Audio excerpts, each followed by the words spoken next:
It is playoff time in Southwest Ohio, and on this Saturday from Reading at Veterans Memorial Stadium, we welcome you to a matchup featuring the 13th-seeded Carlisle Indians out of the SWBL taking on the 4th-seeded Reading Blue Devils from the Cincinnati Hills League here again in Division IV, Region 20, our first round. Patrick Escher with you inside the broadcast booth. Welcome inside Veterans Memorial Stadium. A very packed crowd on hand for this one here tonight. They are so ready to watch this matchup between Reading and Carlisle, and what a game it should be. Two teams that are pretty hot coming into this one as well. They both won 2 in a row here coming into this game on this Saturday. So there's 4 Reading and 13 Carlisle, the third game down from the top of that bracket. You can see so many familiar names here in Division IV Region 20. Our first round matchups happening tonight all across the area. All those games you see are kicking off right about now, and it will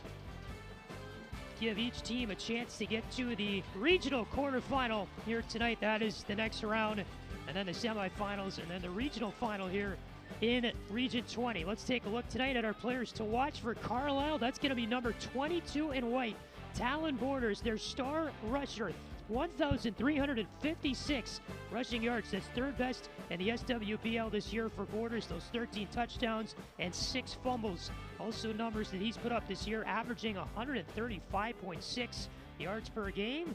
And we'll go over to the Reading side now for our player to watch tonight. It's their quarterback, the senior Joel Steinkaning. He was 5 for 10 last week, passed for 96 yards, but his 1,451 passing yards on the season is second best in the Cincinnati Hills League this year for Reading.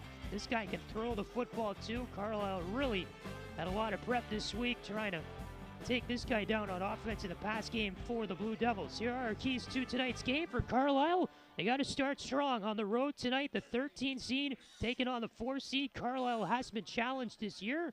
They're ready to go for this one, a little bit banged up coming into this game, but it is the playoffs. They're going to give it their all tonight. As far as Reading gets Steinkaning going, he's their offense 100% of the way. This is the guy that leads the team. If they can get him rolling tonight, they are well on their way to a regional quarterfinal appearance next Saturday. And for both teams tonight, win the turnover battle. As of course, wet conditions, you got a grass field. Balls can pop out fairly easily, and you got the wind blowing tonight as well. Our temperature here in Reading, 55 degrees, at the kickoff. You got a small chance of rain tonight. Our wind is at 11 miles per hour, but it's been gusting in the low 20s, so that'll be something to watch for tonight, especially teams that like to really pass the football. Reading is one that likes to do it somewhat often. Carlisle more of a rushing type team, and here we go. So Reading in those blue uniforms, they move from left to right here to get us going this evening. Carlisle is in the white with the red, and they move from right to left. There's Joel Steinkaning getting ready for action in this game, but it's going to be Reading who will kick off to Carlisle, and the Indians will start with the football here to begin us in the first quarter.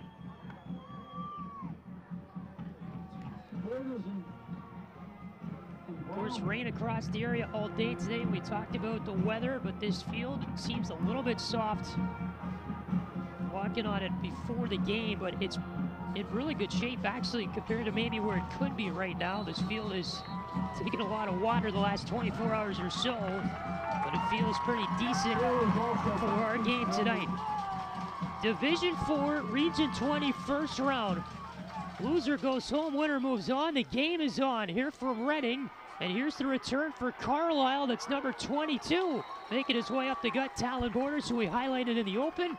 He's up that far side of the field past the 30-yard line. It'll be 1st and 10 for Carlisle from there. So we'll get a look at their quarterback, Carlisle's tonight. That's Cole Larison, the senior. It was 3 for 3 last week for 44 yards and a touchdown in the air. He wears number 10, 330 pass yards in the season and 5 touchdowns for Larison, also 3 interceptions. It's going to be a pitch play here to the far side to get us going, but before that, a flag comes out for what appears to maybe be a Reading penalty here. There will be an offside call against the Blue Devils to give Carlisle some free yardage here. Patrick Etchen with you from Veterans Memorial Stadium tonight in Reading. Rest of our great ICRC crew, Dean Lowry, our producer. So happy to be with you tonight for a great matchup between Carlisle and Reading. So many matchups yesterday too in the higher divisions. Saw higher seeds beat lower seeds. Carlisle 13, of course, coming into the matchup. Reading is the 4th seed in this bracket. Not a whole lot there in the rush for Carlisle. As that time to go to Borders for a gain of maybe 1 or 2 to bring up a 2nd and 4 coming up. Well, the first plays from scrimmage in this game. Good tackle by Reading's Caden Connor, the senior. 2nd down and 4. Handoff for a 1st down. Pushing his way there up through the pile. On the rush for the Indians is number 16. As this was just a really good play to get right up the gut there. Connor Davis made the tackle for Reading. And it'll be a 1st down and 10 here for Carlisle, just shy of midfield. Handoff up the gut with a football. On the rush by number 16. He'll get right to midfield. Forward progress. We'll stop in there.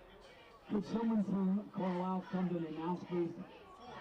I beg your pardon, we have no number 16 on our Carlisle roster, so we're trying to identify who this player is that has rushed the football the last 2 plays for the Indians. The roster they provided us before the game does not have a number 16 on it, so we beg your pardon there. We're working to figure out who that player is, as this is Talon Borders, number 22, on the 2nd down rush inside Reading territory now to the 45-yard line. So it'll be a 3rd and short coming up here for the Indians. About a 3rd and 2, 3rd and 3.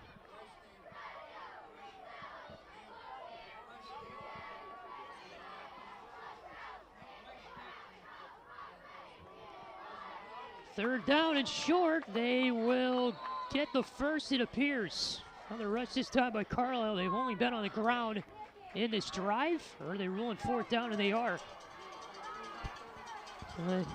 Handoff there. Went right up the gut. Number 16 in white is Bryce Naylor. We have identified that player, number 16, Bryce Naylor.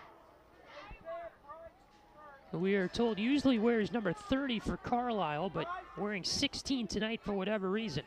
So it's going to be a 4th down and short here coming up. Maybe a 1st down. They're bringing the chains to measure. It was right there was Naylor on the 1st down line. Of course, they ruled him about an inch or 2 short. It was well less than a yard, and that is the distance. So we'll be a 4th down and inches here coming up. Great work by our ICRC camera crew to get in on that one. And Naylor did not, in fact, get the distance for Carlisle to move the chains. All right, 4th and 1. We have just under 10 minutes to go in our 1st quarter. First drive of the game for Carlisle. They're going for the 4th down. Indians 4 for 5 on 4th down last week. And here's a rush right in the clump of players. Where do they spot him? And Reading appears to have come up here with a stop as they roll about a yard short, it appears. And the referee says Reading football.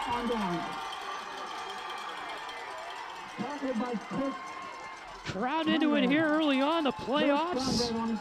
Big community event this is in Reading. So many people tailgating before the game. Another look at this rush.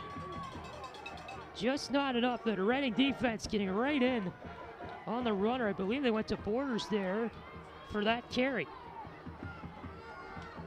So with 9:32 to go in our opening quarter, no score. Reading has the football for the first time tonight after Carlisle turns it over on downs. Steinkaning hands off the 1st down play and pushing his way forward for extra yardage. That's number 21. And Caden Connor, the senior, is 5th in the CHL. And rush yards coming into our game here tonight. 815 of them on the season. 2nd and very short here for Reading. Another handoff. This is Connor again, and he's got the 1st down. inside Indian territory down to that 40-yard line. Stopped by Carson Burns. And Reading here moving the football very well the first couple of plays. They run for scrimmage. And as Connor knocked over his own man there, that kind of stopped him. It was number 8 who got run over, Grant Cheney, the senior. Connor still able to have a productive rush there. First and 10 for the 40. Another handoff to Connor. Connor. Trying to get his way up the gut. He'll pick up a good 3, maybe 4 yards. For a second down and about 7 or 8 here coming up. Second and 7. Shotgun snap to Steinkaning. He's got receivers out on this package.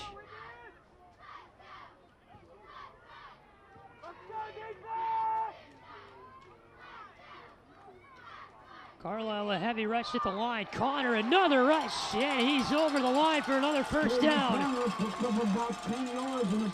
Caden Connor's been their top guy on the ground all year long, and this is why. Clean handoff as he started in the backfield and moved his way forward. At the 28 of the Indians.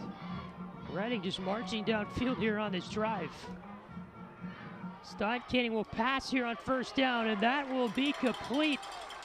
Inbounds with a catch is number 5 in blue, Caleb Minton, their senior wide receiver. Gets a gain there of about 7 yards, 2nd and 3 coming up. As they are down near the 20-yard line of Carlisle.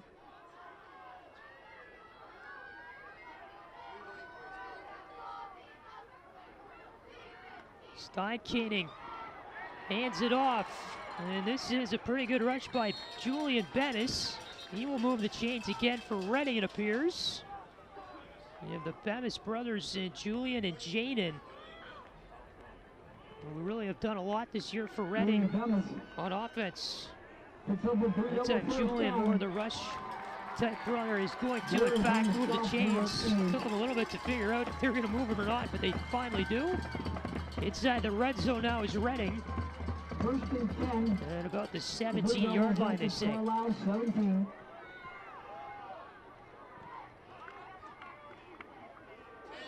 Keep here by Steinkaning to the outside. Stopped just shy, but still a very good pickup here on the rush. And it seems as though the Carlisle defense tonight having a little bit of trouble here getting started, getting going early. We mentioned our keys to the game. They needed a good start in this one tonight. It's the road team coming into Reading, a pretty tough place to play, especially with the way this crowd has been tonight into it.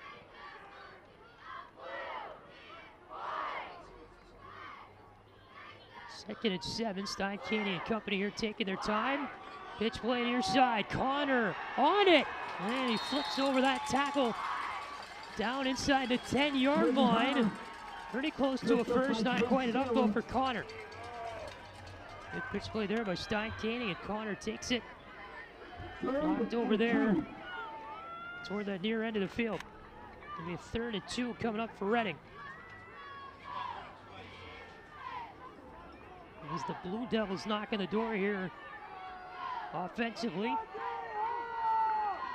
In this first quarter, Steinkaning fakes the pitch, looking for the end zone. He's wrapped up and brought down. And Carlisle gets to him after Reading. They're trying to get fairly fancy. Tackle made by Cruz Allison, 3rd in the SWBL in tackles this year with 104, and he led the team as well. Number 25 in white on the tackle there in Allison. And Steinkaning, of course, faking that pitch to Connor. It's a good move because Connor's got the football the majority of the offensive plays tonight for Reading. They could not get it. They're going to go for the 4th down and 3. Loss of 1 on the last play. And a timeout here is called by Carlisle. It'll be their first used of the football game. With 4:57 to go in the opening quarter. So Reading needs 3 yards here for the first down to continue the drive. They are not going to think about a field goal, or at least they weren't going to go for it there before the timeout. We'll see if any plans change. But the Blue Devils really have not attempted any field goals this year. In fact, they haven't attempted any at all. A team that likes to really just pound it down on 4th down and go for it. In this game so far, Carlisle had a pretty decent drive to start the game. They were able to get into Reading territory, but then were stopped a few times on a 3rd and short, 4th and short, could not get it over the line, even after it was measured. And the Indians had to turn the ball over on downs to Reading, and then this drive for the Blue Devils has taken them onto the Carlisle 10-yard line. And they're going to go for the 4th down and 3. Steinkaning out from under center to a shotgun snap. And it will be a little play here to the far side. The rush is carried there for a 1st down as number 6 took it for Reading and Jaden Bemis. Really good play there by Reading, tricking everybody. It was like, who had the football? It was Jaden Bemis who came up with it for that rush for the Blue Devils. 4:49 to go in our 1st quarter, and he gets the 1st. It'll be a 1st and goal here coming up for Reading. Looks like they mark it down on about the 8-yard line or so. Where are they going to measure? They are. Well, everybody reacted here in the way the officials kind of were acting. It seemed as though Bemis likely got the 1st down on that rush. The way Reading was reacting as well. And that is barely a 1st down. Just enough, half a football. And Jaden Bemis gets it done for Reading, so 1st and goal. Again, they have from the 6-yard line.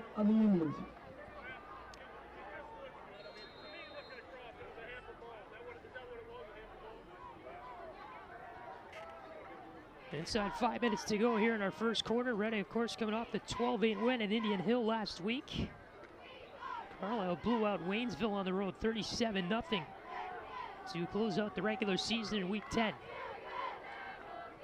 Steinkaning from the shotgun will keep it, and he's met very early, staying on his feet. Brought down toward that near side of the field by about 5 Indians that got in to contribute to the tackle. And Steinkaning here just trying to flip his way up that right side of the line, but Carlisle meeting him and pushing him backward. His 2nd goal here coming up from the 5-yard line as a gain of 1 on that rush for Joel Steinkaning.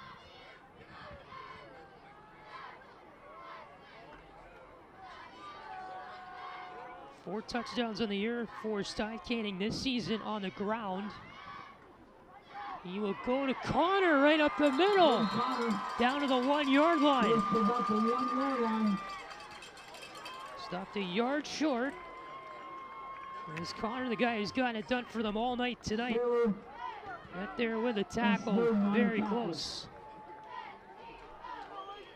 So it'll be 3rd and goal from the 1.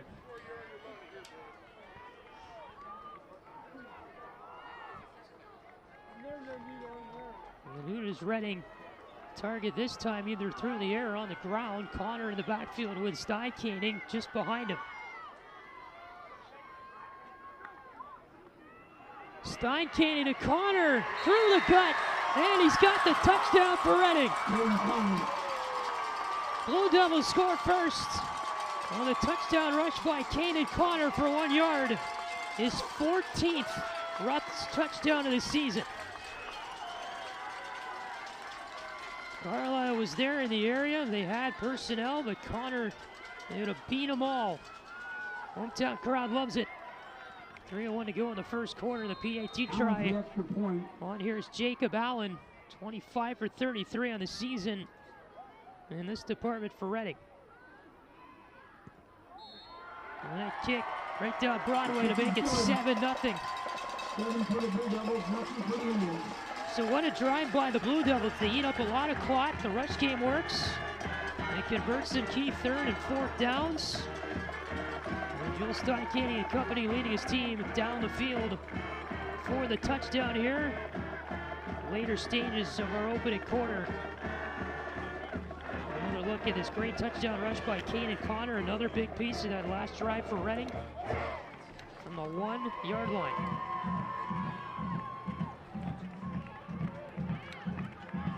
Connor, the senior, who again was one of the top rushers in the CHL this season, came into the game with 149 attempts on the year for those 815 yards, and scoring his 14th touchdown of the season there on the ground.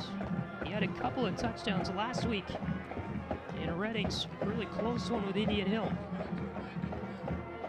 So the Blue Devils will kick off back to Carlisle, and how do the Indians respond after the touchdown to open the scoring in this game, plus the PAT by Reading? 3:01 to go in our first quarter from a very packed Veterans Stadium here in Reading tonight. A lot of red Carlisle fans down in the stands, and the blue Reading fans as well. Very hard to find an empty seat here this evening at Veterans Stadium, and the student section very packed as well for Reading. Carlisle traveled some students as well. Everybody wrapped up in their blankets and such down there in this 50-degree night here on the north side of town. Allen will kick it off, kind of a little pooch here to the near side, brought in by the returner at about the 35-yard line and shoved out of bounds is Bryce Naylor, who had it for Carlisle. So a very short kick there by Allen will give Carlisle some decent field position to start with here in our later stages of the first. They're going to mark him out right about at the 33-yard line or so. You got to assume that Naylor was caught off guard making that grab, thinking it was going to go a little bit farther down the field on the kickoff. So Carlisle back out on offense. Cole Larison and company take the field. Less than 3 to go in our first quarter. 1st and 10 on the 33. And Larison staring to the sideline here for the play call. Will park orders to his offense. Hands it off, right side. Here's a rush, and that's Naylor out to midfield. Picks up 17 yards on the carry to open the drive. Great play there by Naylor to find the room and get it out for Carlisle. Big momentum push there for the Indians. Get the series going.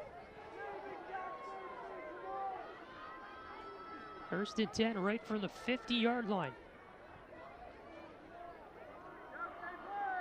Go to Naylor again. He'll push his way through the bodies for a gain of 6 or 7. And a 2nd down, middle distance here coming up for Reading.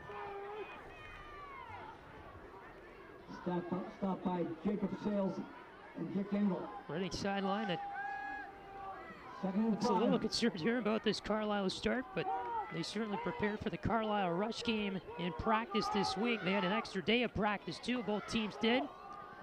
Here is a keep. This is the quarterback in Larison for a 1st down. To the 30-yard line he goes on the carry. And it's been a drive for Carlisle marked by several big plays. Everybody thought the ball there went to Naylor. You saw Reading surround him, but instead it was the quarterback Larison. 1:45 to go in our first quarter.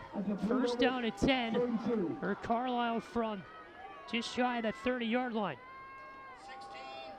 Naylor the handoff. This time Reading reads it fairly well, but still a pickup of 3 or 4 by the Indians. Tackle made there by Dickie Engel of Reading, who's 3rd in the league in tackles this year. 2nd down at 7, they say, from the 29-yard line.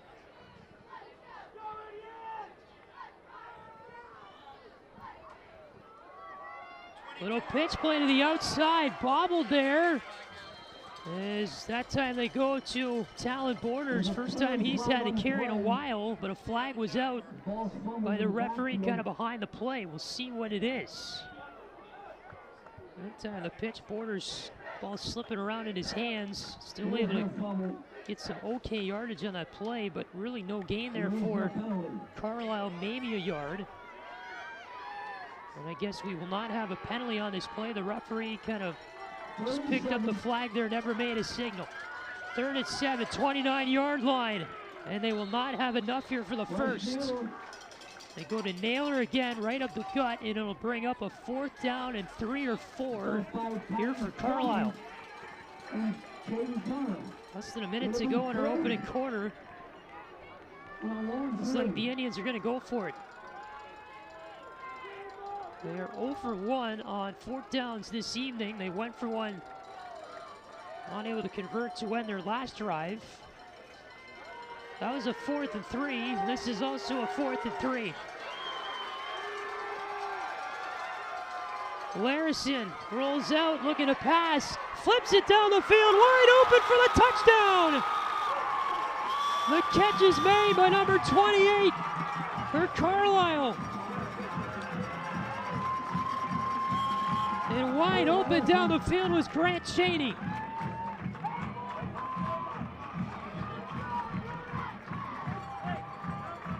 The 5th touchdown reception of the season for Grant Cheney. Everybody thinking Carlisle was going to rush there, as they had everybody in the backfield, both Naylor and Borders, who have been the guys that have carried Carlisle on the ground here this evening. And then they passed for the first time in the football game for the touchdown there with 16 to go in the first quarter, as Cheney brought it in, the senior who has been their go-to guy through the air this year, and he broke free from everybody wide open near the end zone. PAT is added on by Carlisle to tie this game up at 7 apiece. And he kind of had the fake handoff there too by Larison before he flung it down the field. Good catch too by Grant Cheney.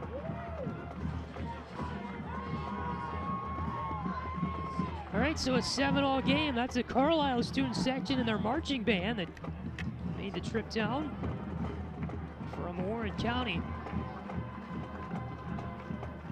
Marching band was playing the fight song. Student section going nuts down there as special teams units lining up here to get going for this next kickoff. As the ball heads back to Reading, so we asked the question, how would Carlisle respond from the Reading touchdown to open up the game? And they do so with force. A lot of good rushes in that last series too for Carlisle. Push their way down the field. It'll go back to the Blue Devils. As the kickoff will be sent away here by Derek Sprandell, the senior, number 35. Kind of a line drive kick that's caught there on the far side. Return from Jack Nash. And he's out to the 40-yard line here for Reading. Return for kickoff 8 yards to the 40-yard line of the Blue Devils. Pretty good field position here for Reading to start this drive out from the 40. Allison on the tackle. First down at 10 from there for the Blue Devils with 10 seconds to go, so maybe one play left here in our first quarter.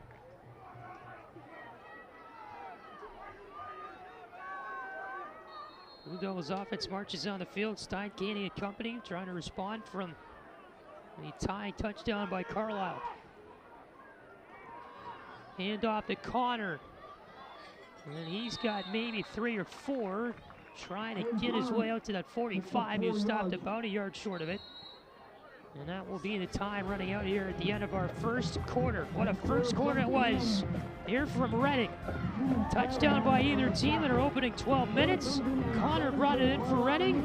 And then the surprise touchdown pass to Grant Cheney has us at 7-all after 1 on ICRC-TV. On air or online, this is media for your community. This is ICRC-TV.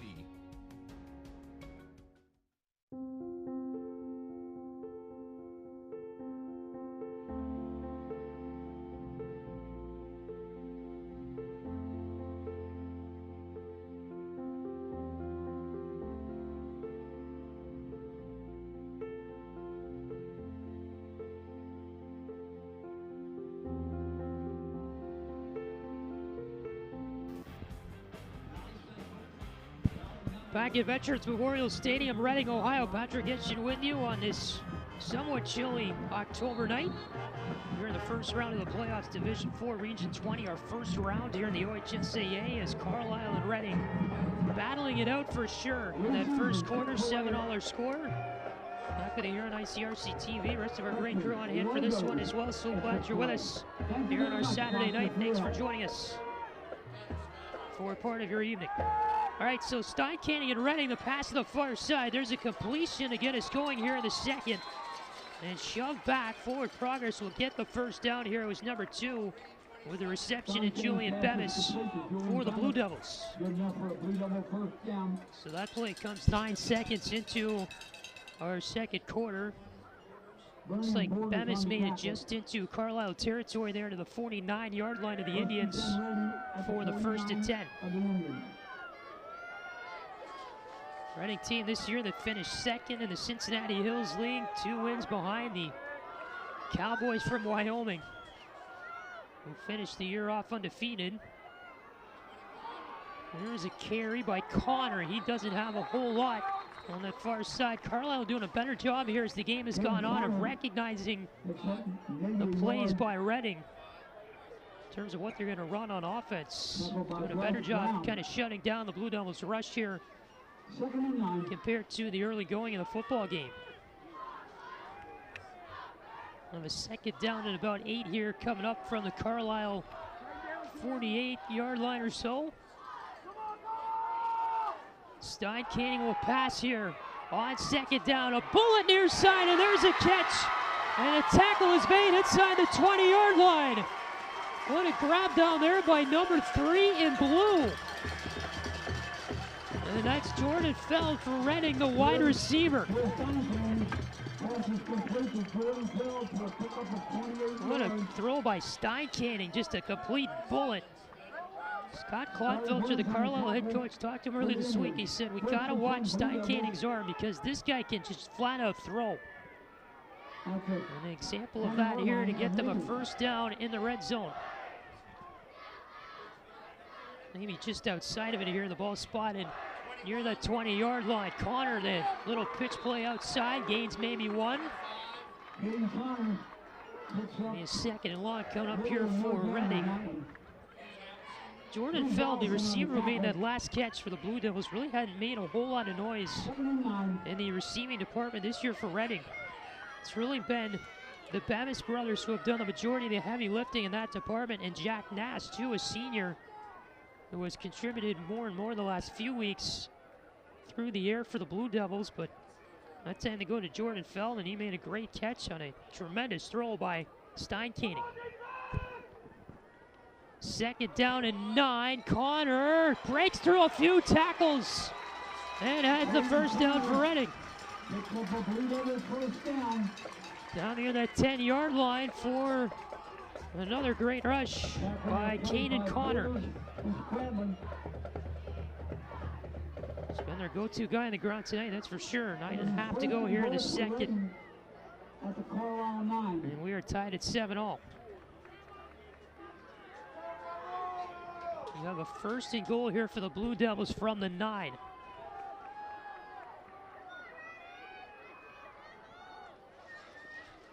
Steincanning to Connor again. Look at him shove his way through. And Connor about 2 yards shy of the goal line.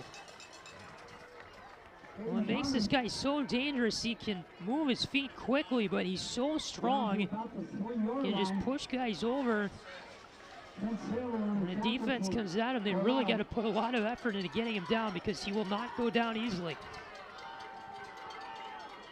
Second down and goal from the 3. And a flag before the snap. It's a false start against Reading. Movement somewhere on the line there for the Blue Devils prior to the ball getting off. And we go from a second and goal from the 3-yard line to a second and goal now from the 8.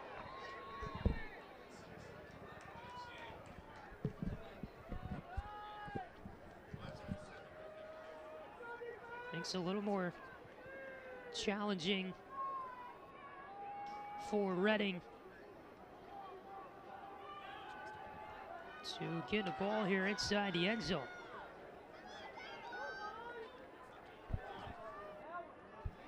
And never mind, a pass over the middle. There's a catch for the touchdown. And running right back on top is Jack Nash as his first touchdown reception of the season.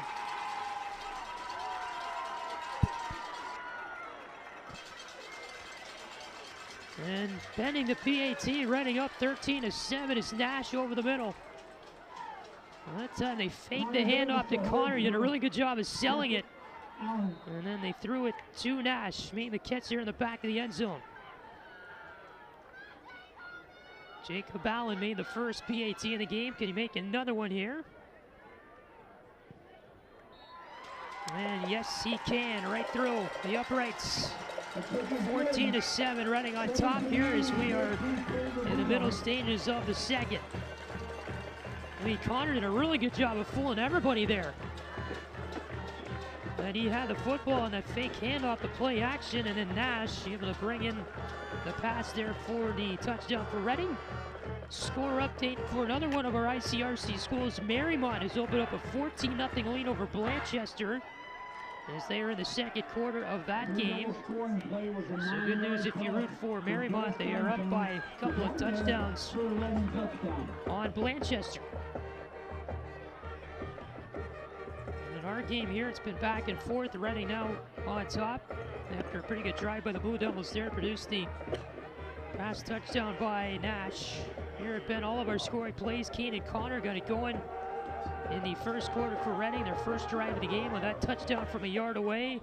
This was a pass by Carlisle to Grant Cheney on a nice play there in the fourth down. They had to just convert it, but they got the touchdown anyway from the 4th and 3, and then the last touchdown here to Jack Nash of Reading. You can see it gets slipped up there toward the end of the play. That tells you the field a little bit moist down there. It's kind of foggy out right now, not raining, but just kind of that moisture hanging around in the air.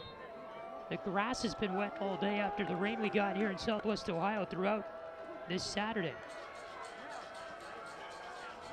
So the kickoff here comes from Jacob Allen. Back to the Indians. Brought in here by number 5, that's Bryce Brown, and he'll try to move his way to that far side of the field. Brought down just past the 30-yard line. And that'll be where the next Carlisle drive begins for the Indians. Plenty of time to work with here in our first half. As Reading now back on top at 14-7.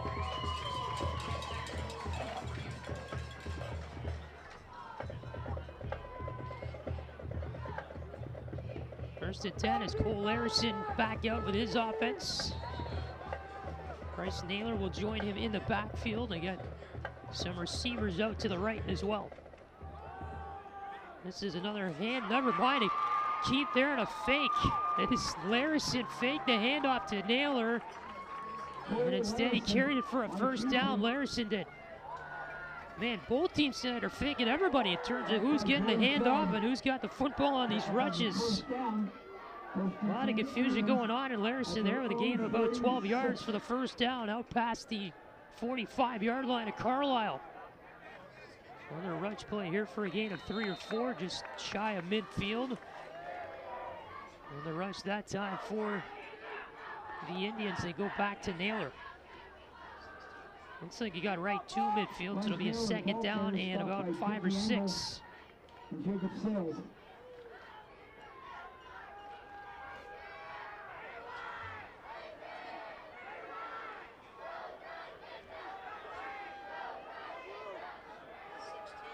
This is a handoff back to Naylor.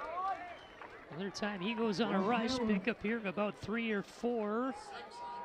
Looks like they'll give him 3, so it'll be a third down and 2 or so coming up. Here for Carlisle, back into Reading territory, just shy of that Reading 45-yard line.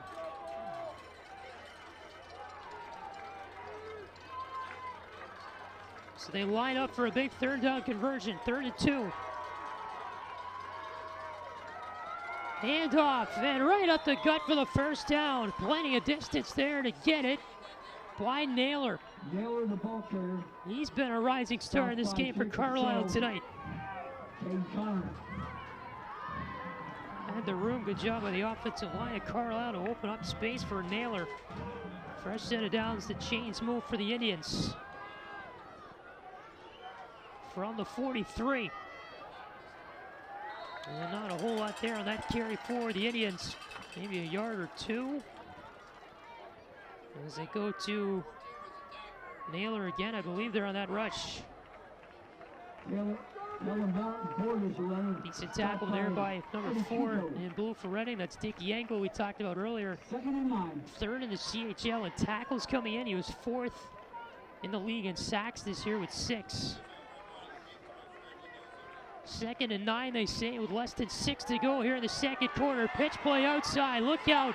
Talon Borders with some room to work with. Up that near sideline, they say he's a couple of yards short of the first down to that Reading 35. We'll have a 3rd and about 3 coming up here for Carlisle. It'll be 3rd and 2. I'll say officially 3rd and 2. Huddle breaks up here for the Indians.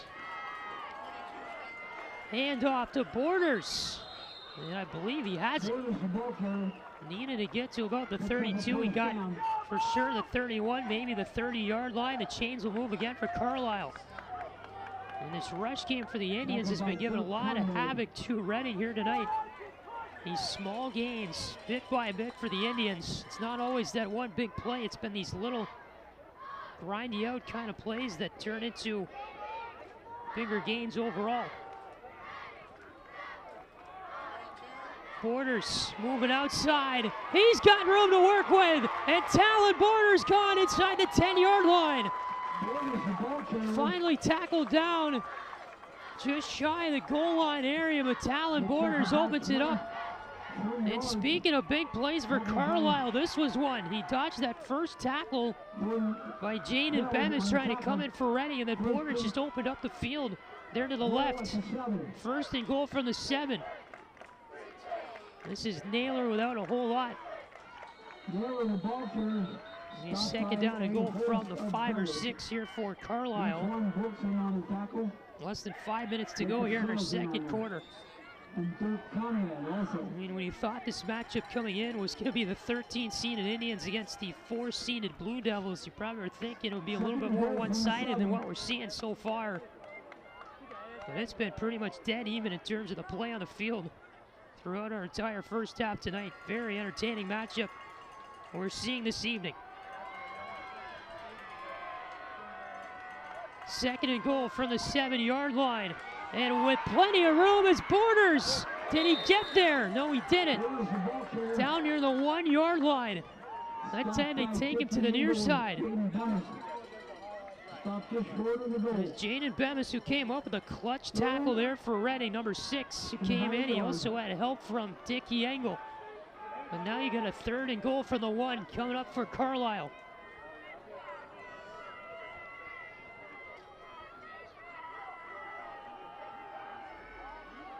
Looking over for the play from the sideline with less than 4 to go here in the second. And I believe we'll have a timeout called here by the Indians before this crucial 3rd and goal snap. After the game tonight, Score update there on your screen. Versailles up 28-0 against Summit Country Day. So the winner of that game takes on the winner of this one. You have the 5-seed Versailles and the 12-seed Summit Country Day, and it's all Versailles right now in that matchup. So if that's going to hold, Versailles will take on the winner of this game, but I'm sure very early on in that matchup as well. Patrick Eshton with you, rest of our great ICRC crew. Dean Lowry, our producer tonight. So glad you're with us from Veterans Memorial Stadium this evening in Reading. We're a 14-7 lead currently held by the hometown Blue Devils, but that might change here momentarily after this upcoming 3rd down and goal from the 1-yard line here. The next play for the Indians. So after they call their 2nd timeout of the football game tonight, the Indians back out to the line of scrimmage, trying to punch this one in, tie it back up. Crowd on their feet here in Reading. 3rd and goal, 1-yard line. It's going to be the keep by Larison. He had a last-second reach, and no signal yet, but I think he is in for the touchdown. Very late call. 1 PAT away is Carlisle from tying it, is Larison. We'll have a great look at it here. That last-second reach They say got him over the goal line for the score. Very good camera work down there by Eric Johan. 3:31 to go in the second. 14-13. And this kick is a line drive. That'll go through for a PAT. Sprandl knocked it through the uprights for Carlisle. We're tied at 14 with 3.5 to go in the second. So the Indians put together a very impressive offensive drive. They just grind the Blue Devils out all the way down the field. They take their time, they eat up clock, they rush the football. And physical plays like this have been getting it done for Carlisle all season long. The Larison keep, he knew he didn't have enough, so he had to reach out. And it's those second efforts that get you later on in the playoffs when you start competing this time of year. Senior quarterback with a nice play there for Carlisle. Getting love on the sideline too. Love to see it.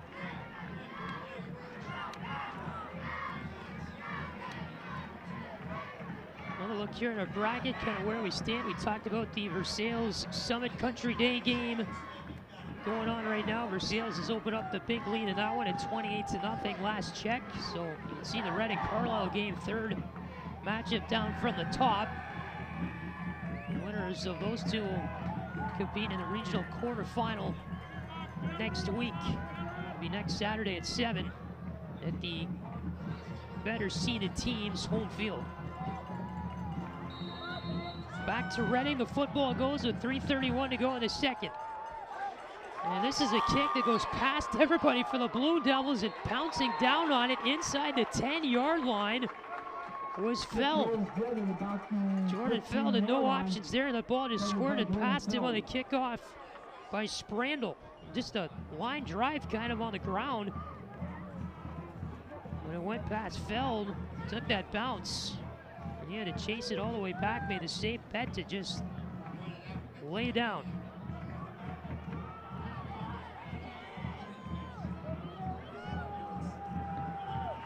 So does Reading have enough time to work with here? They do have all 3 timeouts. 1st and 10, they will start this drive from exactly the 10-yard line. Steincanning with an empty backfield, looks to pass. Here's the throw over the middle, and there's a catch by Jaden Bemis.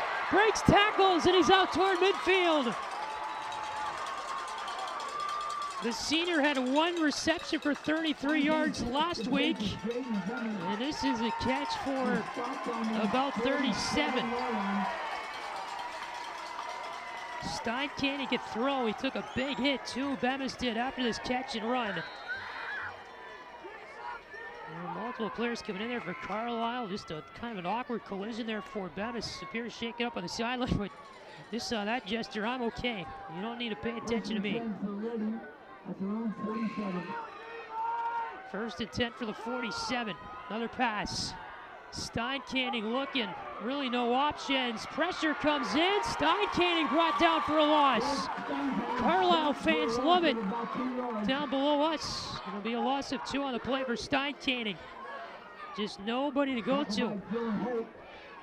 And coming in with that sack. The tackle made by number 31 and Dylan Holt.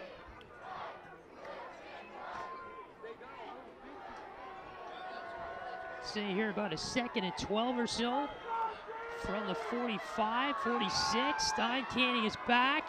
Again, no options on a pass. He's got room to keep it though.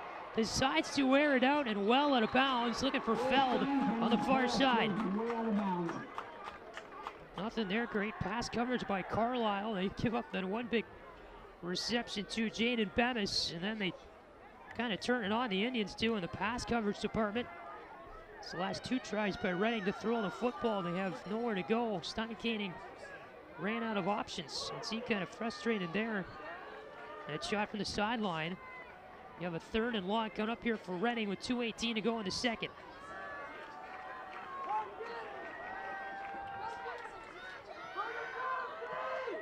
Steincanning with a snap. He's going to be met with pressure. Will dodge the first tackle, throw it out. And incomplete on the near side of the field. That time he targeted Caleb Minton, the wide receiver. It's 4th and 11. And you see on your screen, Summit Country Day has scored a touchdown, so they now trail Versailles 28-7. Again, for those of you just joining us, the winner of that game plays the winner of this game in the regional quarterfinal next Saturday at 7. You have a 4th down and about 11 here. Punt formation on for Reading. And Steinkaning with just kind of a little blue shot here that drops just past the 35-yard line, picked up by number 6 in blue, Jaden Bemis, to formally end the play. And Carlisle here will restart on offense with 2:03 to work with in the second quarter, and they have 1 timeout. So the Reading drive does start well. That pass over the middle to Jaden Bemis, but they can't really do much else from there. Trying to throw it some more after that big reception, but Steinkaning ran out of options on multiple plays, and then the rush game just was not really working either.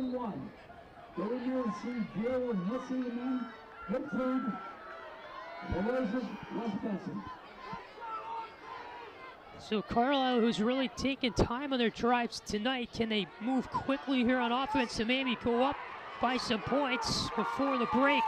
And an okay start there on the rush to the far side. That was Scotty Bruns for the Indians. His first carry of the game for Carlisle with less than 2 to go here in the second. Tied at 14-all here in the football game. We got a 2nd down and about 2 or 3 coming up just past that 40-yard line. Larison is locked up early and brought down for a loss.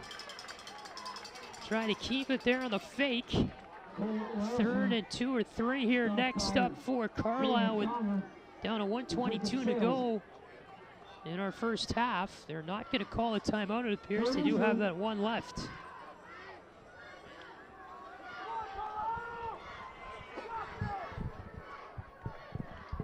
Here is a handoff for a 1st down. Locked up though, just near midfield is the rusher.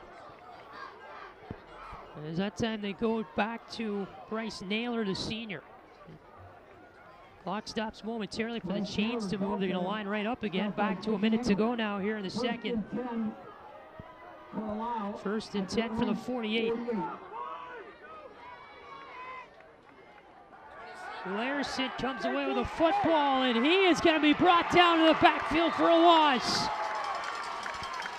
Antoine Brooks came in for Reading with some help by Kanan Connor. 35 to go here in the second.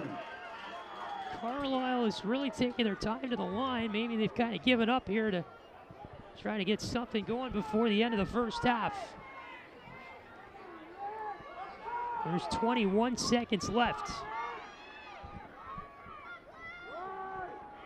And nothing doing on this handoff here that might end our first half of the football game as pressure was down in Naylor. Tackle made there by Vincent Chico for Reading, and Carlisle says that's enough for the first half of the football game. But what a first half it was for both sides. The 13 seed Carlisle, the 4 seed Reading, tied up at 14-all here at the half. Scoring plays coming in all different shapes and sizes here tonight. Connor got it going for Reading in the first quarter. They had the pass. Carlisle did on this 4th down and 3 to tie it up at 7. Early on as well, the good reception there by Cheney. Reading added more on this play-action pass over the middle to Jack Nash. And the last touchdown scored in this game, a great athletic play by Cole Larison, a stretch for the TD, and that's where we are at this point so far. What a first half it's been here from Reading. We have a great second half on tap as well here for Veterans Memorial Stadium on the north side of town. 14-all at the half. We're back with the second half in a moment on ICRC-TV.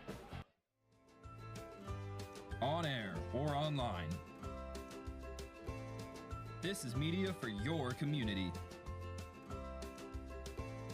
This is ICRC-TV. There's no better feeling than to be a part of a fire department. This is a family. Police officer, it's a great job, it really is. You never know what you're going to get You never know who you're going to help. We're forgetting what's going on outside. We're focusing on what's going on in here, and we're all family. This idea of a family academy, connecting families to talk about relevant issues. Unbelievable. Milford has stormed all the way back in this football game. The Warriors in the state finals! State finals! Ohio Wesleyan, here we go! And it's up to every one of you all to keep this going and carry the torch. I hope you will do that. Thank you. ICRC-TV.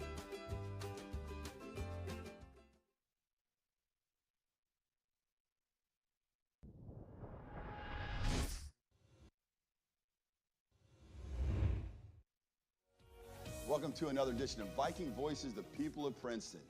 I certainly appreciate the great partnership with ICRC to host. And behind the cameras today, we have our amazing interns. So appreciate Dwayne and Cody again for coming back this year, as they've done actually for the last 3 years. Last year looked a little bit different, but it's great to be back in person.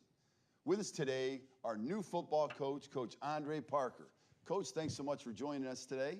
Thank you. Thanks for having me. Yeah, so Coach, big switch coming over. What do you think about Viking Nation so far? I think it's awesome. I think it's all about the P.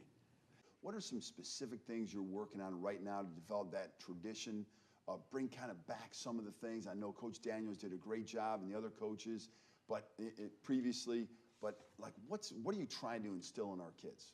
I am trying to teach them history. I think with this generation, a lot of times they don't understand the history of where Princeton comes from and what Princeton means. So I'm trying to get as many of the old guys around as I can and help them understand what Princeton means, what the horns mean. So those things are exciting. The kids are starting to get it. They're starting to take pride in it. Well, Coach, I know that there's a legendary coach out there that you've talked to, Coach Mancuso. So what are some nuggets that you've gleaned off some of the conversations you've had with Coach Mancuso? Our first conversation, he wowed me. Because I know he's in his 90s, and he's like, no, Coach, I still work out 3-4 days a week. I get up early in the morning, me and my wife, we go get after it. And I'm like, wow. Just his work ethic, the attention to detail, the way his former players talk about him, the way they said that he cared and loved them. And I've talked to quite a few that still talk to him every week. So that's huge. Yeah. Coach, we know that your job here, we've talked so much before. Like, I think you do a great job coaching. But there's a whole nother side. The vast majority of your day is another job. Can you talk a little bit about that? So essentially, I'm a secondary support for the students at the high school and middle school. So what I've been doing in these first few weeks is really building relationships with the kids, getting them to trust me. So if they have issues or if there's any way that I can help them, that they know that my office is open and they can come to me. So we're currently going through lists and finding kids that we know we're going to need more support and going about it that way. Yeah, and when we were talking, I asked lots of questions about what it is that you do during the course of the day. You've done a great job thus far. Really excited about the supports that you're going to bring to our school district and specifically our students. What are some things that you think our kids in general or students in general should really focus on as they try to look to the future? I think just bettering themselves every day. I think we got enough craziness in the world, and if they get caught up into that, you can become depressed or you can start worrying about the future. I think we got to take it day by day, and we have to keep pressing forward. Coach, Well, last question. This is definitely my kryptonite. I don't know that I could work here as much as you girls are amazing, but what is your best seller? When people walk in here, what is it that they're really looking for? Is it your cookies, your donuts? What's the best seller? I'd probably say donuts. I would say donuts. That's a hard question. Birthday cakes? No. We have a lot of the cake because our cakes are scratch made here. Our buttercream icing is made here. I think we take a lot of pride in everything we make. And our cakes, you have people all the time, the flowers. It's not right. Yeah. We do, and anybody makes mistakes. and it bothers us. It's not like, oh, well, just, it bothers us that somebody wasn't happy with the product. But I think the one thing people don't understand is how incredibly physically hard this job is in the back. Lifting It's trays, very, very cooking, hard. pans, whatever it takes to get the job done. Yeah. But it's what it is. It is what it is, and it's a great thing that at least you we're girls. working with family. I mean, there are times when we're, But I think we're lucky too, because we have a lot of the same, like, I can remember, because I do a lot of the cakes, and you talking about I remember you bringing your kids in here, and now your grandkids are coming. I do. I remember your son. Yeah. And it's funny because now I'll have a cake come through, like a graduation cake, and I'm thinking, oh my God. They can't be They can't be You know what I'm saying? So we have so many of it, like families. Generations. And generations. Yeah. And we do see now, especially with Harrison building up as much as it is, we have a lot of new families, from the newer homes, the Perks of Whitewater, from, we have a lot of newer families that come in a lot of times on the weekends, especially Saturday and Sundays. She doesn't work in the store on Sundays, so she would probably not know the faces. Yeah, but I see them, and I'm like, hey, glad you guys came back. We have a lot of new faces, too. Yeah. We really do. That's awesome. Yeah. That's awesome. Well, the Harrison Chamber is going to be nominating different businesses for different categories.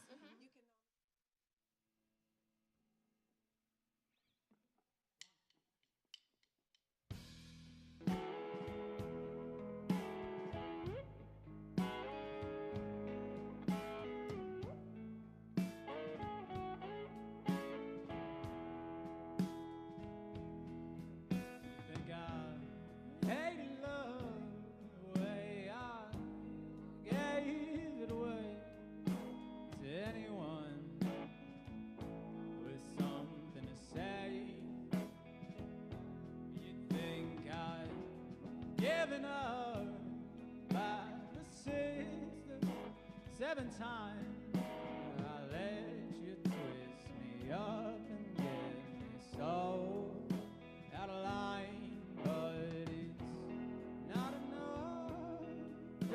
Just wanting something better. No, I should just be grateful for the things that I have.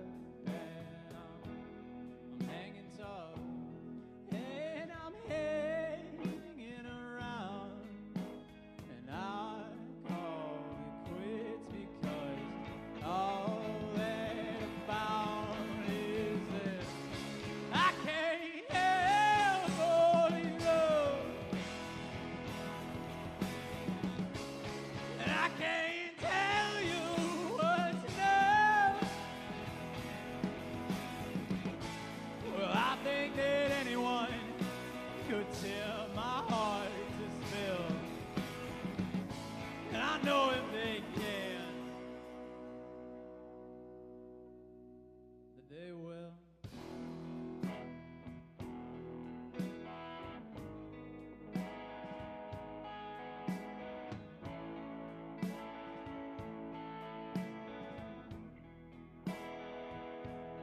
So now I'm sitting here in my basement again, just thinking about how this next one's going to end. And for me to know it's not for you to care. I know it's not that tough, but it still ain't fair. I can't help falling in love. I can't tell you what's enough. Well, I know that anyone could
Angela Bazari-Flugrath.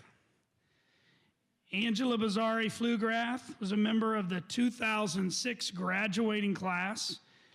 Angela Flugrath left her mark on Mason as the most decorated athlete in the school's history.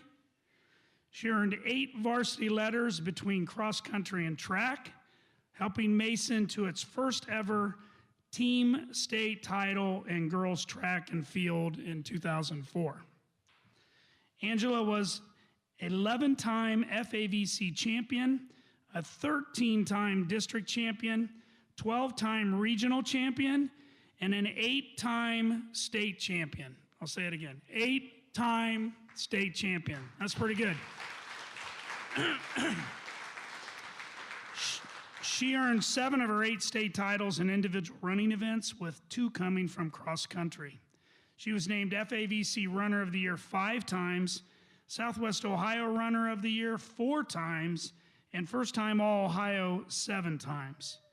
She held 7 Mason High School records and 3 Greater Cincinnati records upon graduation. Today, the best runners in the state of Ohio come to Mason Invite to participate in the Bazari Mile, an annual running event held in her honor. After high school, Angela went on to the University of Illinois, where she became a 3-time NCAA Division I champion and 9-time All-American.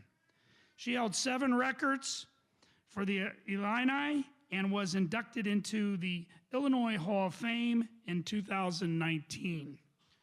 Today, Angela lives out west in Fresno, California, with her husband, Carl. Her parents, Mr. and Mrs. Bazari, are here tonight. Angela could not be with us tonight, but we have her on video. There's Angela. I want to start off by taking the time to say how honored I feel to be inducted into the Mason High School Athletic Hall of Fame.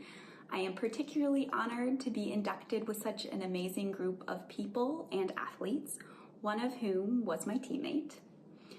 This award has me reflecting on my time as an athlete, specifically at Mason. I played sports for a long time. I played in high school, collegiately, and professionally, and some of my best memories are from my time at Mason High School.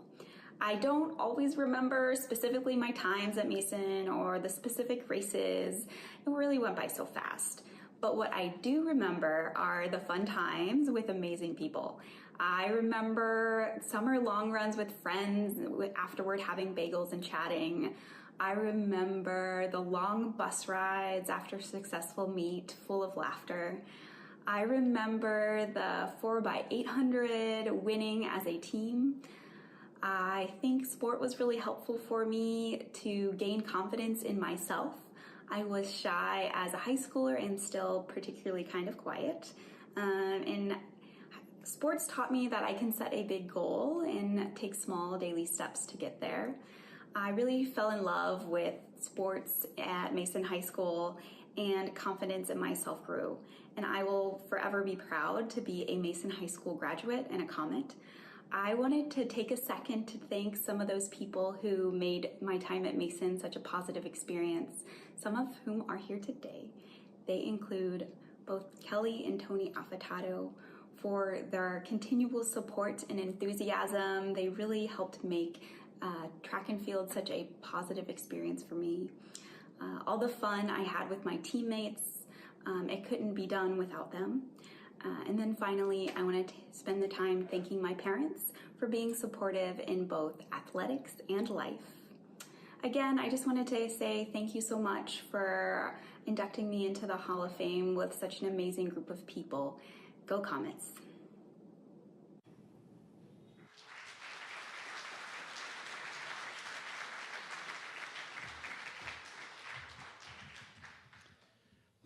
Let's hear one more round of applause for all of our inductees.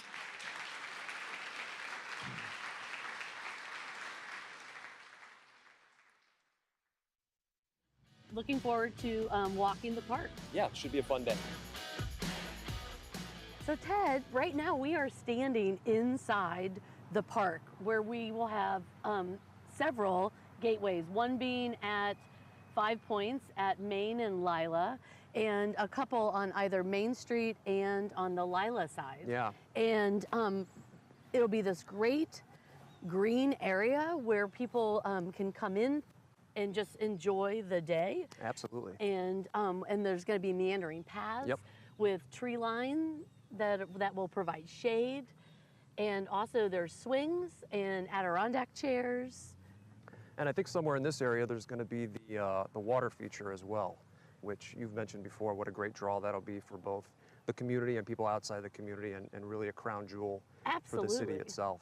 Yeah. And then in addition to the community involvement or people being able to visit locally, this is the center of both the downtown business district as well as the uptown business district. So whether you want to come here as a family or you just want to take a lunch break when you're working here, it's going to be a great place to come. And it is also part of the Dora, right? So people can grab their beverage at one of the local establishments here and have a really great setting to hang out in and relax as they're making their way either downtown or uptown. Yep. It'll be great.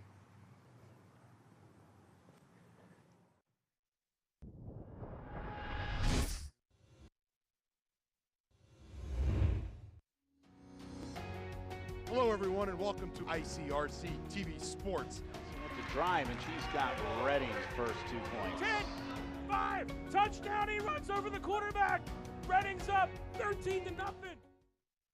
Yeah, Sam, Elmo. Oh, hey, Julia. Are you ready to play band with us? I'm going to play my clarinet. And Elmo's going to play his drum. Drum loud. Oh, well, you know what to do, Julia. Julia knows. Mm-hmm. With Julia's autism, loud sounds can be too much. But she still loves to make music. Play band. Early screening for autism can make a lifetime of difference. Find out more at screenforautism.org.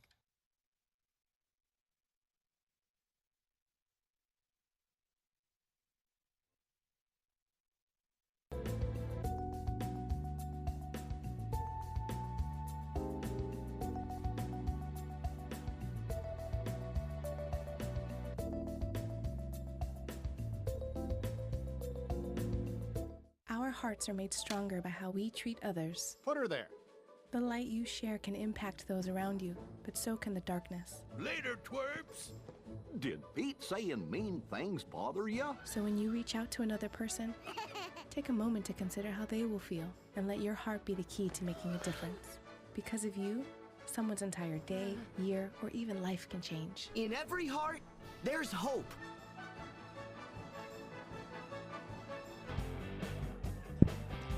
$14 second half about to get underway between Reading and Carlisle. We're back at Veterans Memorial Stadium in Reading, Ohio. We'll look at how we got here to this point in the game so far at 14-14 after our first 24 minutes of play. A couple of touchdowns by either team in that first quarter. That was a touchdown to Jack Nash that put Reading up 14-7 in the second quarter. And the last touchdown in our game, Cole Larison, the quarterback for Carlisle, that great stretch over the goal line to tie us up at 14. You know, you'd think that that's a Halloween costume, but that's the mascot, the Reading Blue Devil, putting the moves on here tonight, and everybody dressed up in their Halloween costumes here this evening in Reading on Halloween weekend. So there's a look at our bracket here in Division 4 Region 20. One of the games is final. Shawnee knocked off Purcell Marion this evening earlier on, so Shawnee moves on to the regional quarterfinal. Now the game above that in the bracket, Taft and Madeira. You have Madeira, the 16 seed, currently beating Taft 6-0 in that game right now. So the winner of that game, of course, will play Shawnee, who did get the win over Purcell Marion earlier on today. You see just below that our game, Reading and Carlisle, and they will play the winner of Versailles and Summit Country Day. Versailles has commanded that game since it began tonight. 42-7 is the current lead for Versailles over Summit Country Day, so that might be it for them there tonight. So Versailles might be likely the opponent for either Reading or Carlisle, whoever emerges victorious in our game after the second half. Of course, you see the bottom half of the bracket there, Roger Bacon and East Clinton playing each other tonight. Marymount and Blanchester has been a game we've been keeping our eye on. Of course, Marymount, the ICRC school. Right now, Marymount is over Blanchester in that game, winning it 27-7. So it's been a good night for the Warriors so far. That game currently live on the Marymount Broadcast Network for those of you interested in Marymount and Blanchester, again on the Marymount Broadcast Network. It's a costume out tonight in the Reading student section. What do we got? We got Olaf there from Frozen. We got a cow on the right side. We got, is that a sandwich right in front of Olaf or a taco or something? We got 2 cows as well. Love the costumes. Happy Halloween to everybody. It's coming tomorrow. Happy early Halloween, Halloween weekend, whatever you do to celebrate it. As Carlisle here taking over on that far side of the field. Patrick Eschen back with you here in the broadcast booth ahead of the second half between Carlisle and Reading. On paper, this game looked like it was kind of going to be maybe all Reading going into this one tonight. I mean, of course, we watched the Blue Devils all year long with Stein Caney and company right there doing it on offense, but Carlisle certainly has overcome a lot of adversity this year. They are resilient. That's what their head coach, Scott Clodfelter, told us earlier this week when we talked to him, and so really no surprise in this game that Carlisle and Reading are tied here going into the second half. There's our weather conditions. The wind has kind of become less and less of a factor as the game has gone on tonight, but still kind of the moisture hanging in the air, if you will, as the field has pretty much had grass. The grass is wet on the field all night long for this game tonight. It's been moist. The field conditions pretty soft, and so that's made it a little bit difficult for some of these players, like you see there, Joel Stein Caney, to get their footing straight on the field tonight. So Carlisle got the ball to start the game. Reading gets it to start the second half. In a 14-all contest. 2 teams that really are working well on offense tonight. The defense on both sides has come up well tonight too. And this is quite a football game we got going here in Reading this evening. A line drive kick to start out the second half is brought in at the 45-yard line by the Blue Devils. Making that catch over there was Vincent Itachico, number 14 in blue. And so the Blue Devils will start here with decent field position to begin the second half of the football game. So Patrick Eschen with you, rest of our great ICRC crew. Dean Lowry, our producer, down inside the production truck. First round of Division IV, region number 20 here in the state of Ohio. Carlisle and Reading. Carlisle, the 13 seed, Reading, the home team, and the 4 seed in this game here tonight. First down and 10 for the 45-yard line for Reading. Handoff for Steinkenning. This is Caden Connor, their top rusher on the year so far, who maybe gets a yard there, if not anything. Second down and 9 coming up here for the Blue Devils. A lot of eyes on this game here tonight across the city because of how close it is between these 2 teams. Been a well-fought battle. Second and 9, Steinkenning barks orders, then gets the shotgun snap. And a throw is incomplete. Looking there over the middle of the field, the target was Caleb Minton. Carlisle kind of locked him up there in coverage. We will have a third down and about 10 coming up for Reading.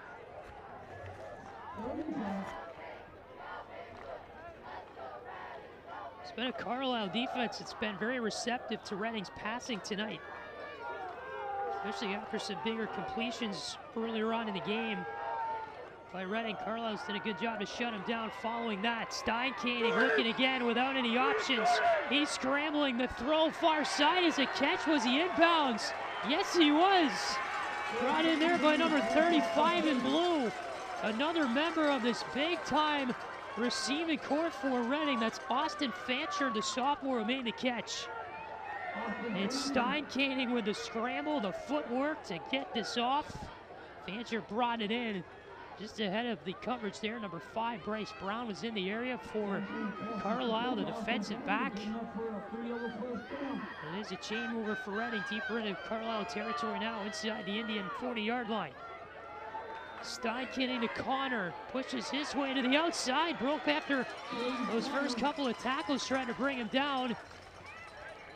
And he might be just about a yard short here of another first. He's second down and 9 coming up. Connor that time dodging past those white uniforms. He has come up big tonight in the playoffs when Reading has needed him too in the rush game. They're going to miss him a lot next year. Caden Connor, the senior.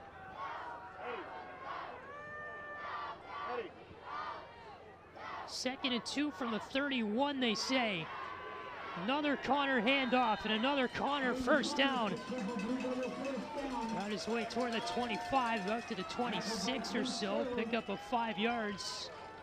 Another chain mover for Reading. Good start to the offensive game for the Blue Devils here in our first half, or second half, I should say.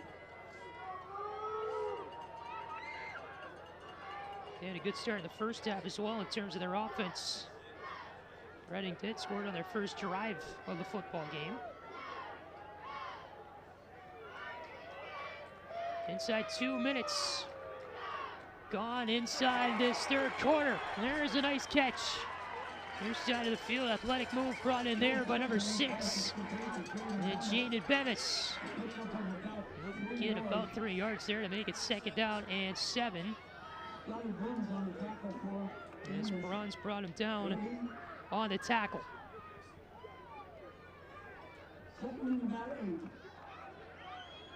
Just inside the 25-yard line there. They mark him officially at the 24 for a 2nd down and 8. Steinkenning to Connor. Inside the 20. Not enough there for the first down. You'll have a 3rd and maybe 3 coming up. Not too long of a distance. Reading will need a cover to get the first down. And you will have a very manageable play coming up for the Blue Devils. Of course, Carlisle has shut down the Blue Devil rush game when they needed to tonight as well, certain moments of our game. But do they rush or pass here on 3rd down? Steinkenning will hand off. Connor, first down and a lot more to the 10-yard line. Just under 8.5 to go in the 3rd quarter. Kanan Connor does it again for Reading. Brought down hard there from behind by Allison. You'll have a 1st and goal here from the 10 coming up for the Blue Devils. Ball sits right on the line there at the 10-yard line.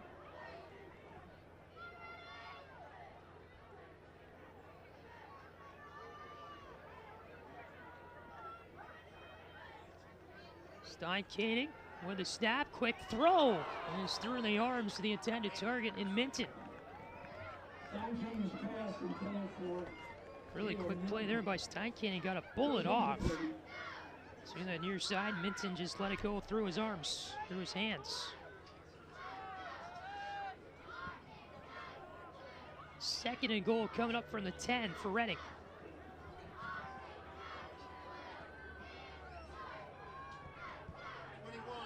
Connor, and he doesn't have a whole lot. Down to the 7 or 8 there for the Blue Devils. A 3rd down and goal coming up from the 7-yard line. Of course, a Reading team that really doesn't kick field goals, so they are in 4-down territory all the way here. They just need 7 yards to the goal line.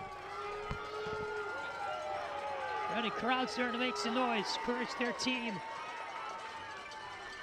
As the dial turns up more and more in terms of the intensity, the importance of every play in this game as we get later on to it.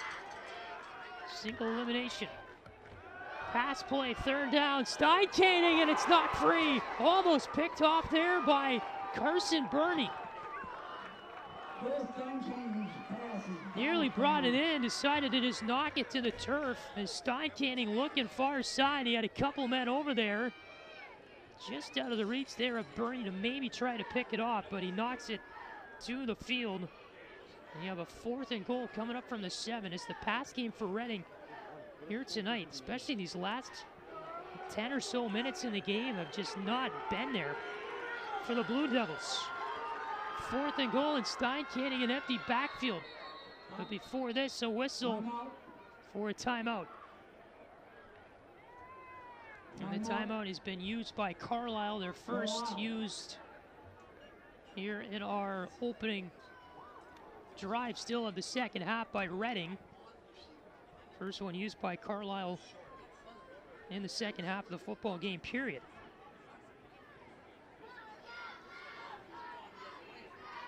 $14 all in our 3rd quarter First round of Division IV Region 20. And here's how. Scoring started off, Kane and Connor, and into the end zone, make it 7-0 Reading. Next drive, 4th and 3 from down low. Carlisle with a touchdown pass to Grant Cheney. It's his 5th touchdown reception of the year. Then it went up to a 14-7 Reading lead as Jack Nash made that catch over the middle from Steinkaning. And we're tied at 14 from this play. Larison reaching over the goal line, that second effort for Carlisle to give us the 14-14 score here in the third.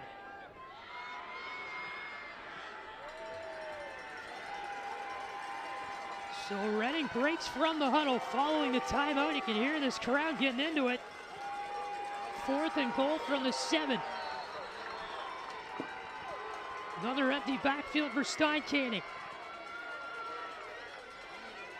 Needs some more direction from the sideline. They need this play here. And now another timeout called before this snap. And this time the Blue Devils will use one. So now each team has used a timeout before this very play. And that obviously shows you the importance of it in this football game with 7:07 to go in our third quarter. 14 all. Number 35 in blue there is the, I'm sorry, I beg your pardon. I thought that was Jacob Allen, the field goal kicker. It's not. They were discussing up here in the press box, maybe is Reading trying to go for a field goal? Or are they trying to think about maybe kicking a field goal? It would be about a 20-yarder or so from here.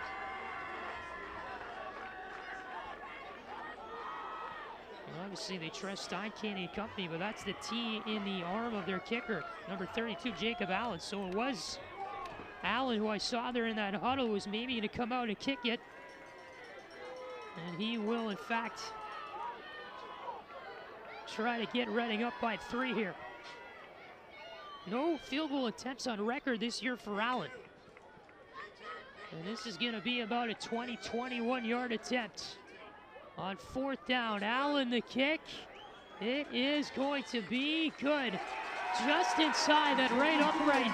And Jacob Allen puts Reading up 17-14 with a clutch field goal here in the third quarter.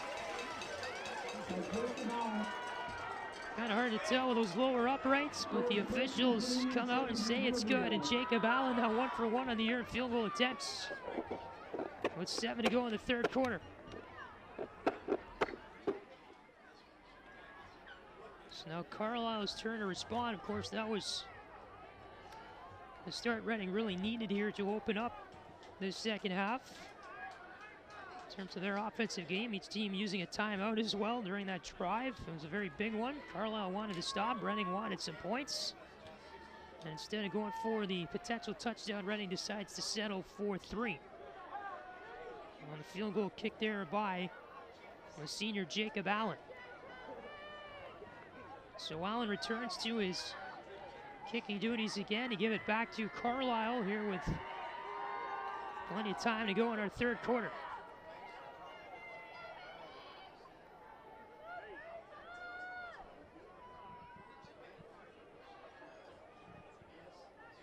Indians team that has really been resilient all year long.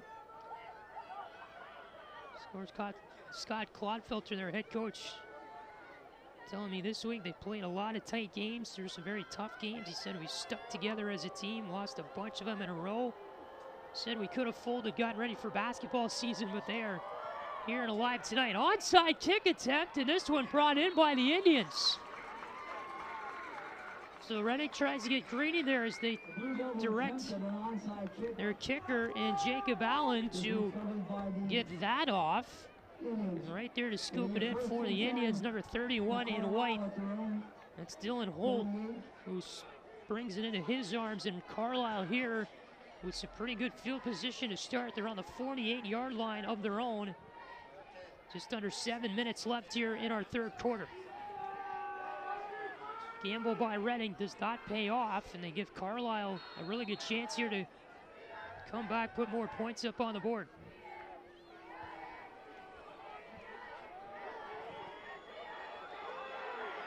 Right up to the line for the snap was Larison. The far corners. He'll come back out.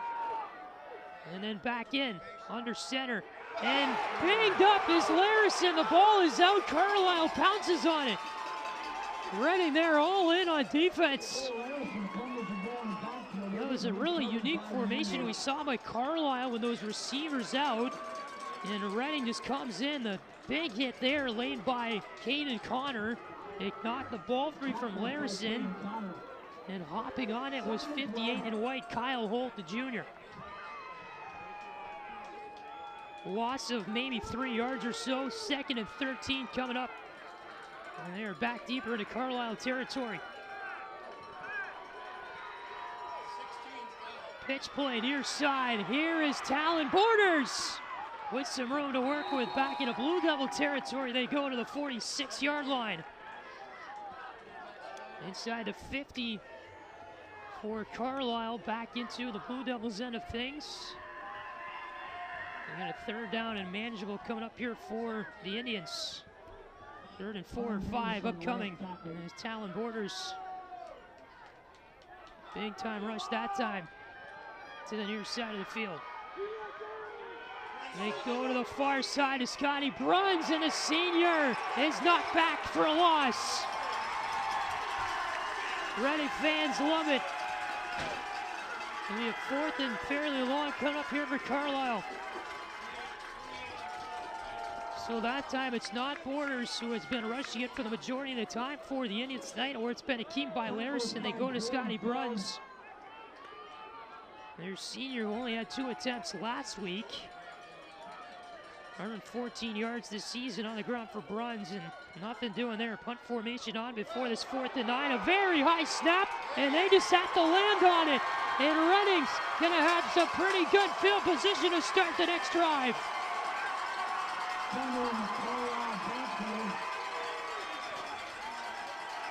Larison, the punter for Carlisle, to jump up.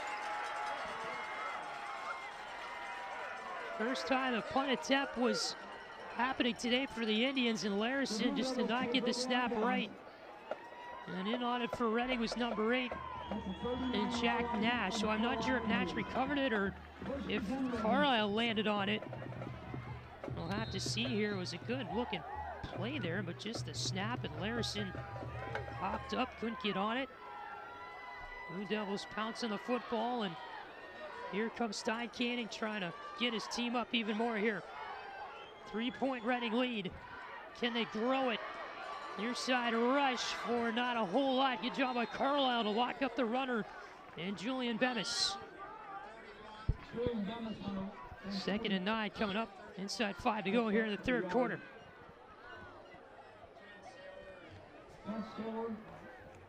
Ball is inside the 40-yard line to the Reading 39. Or I'm sorry, the Carlisle 39 here on this Reading drive.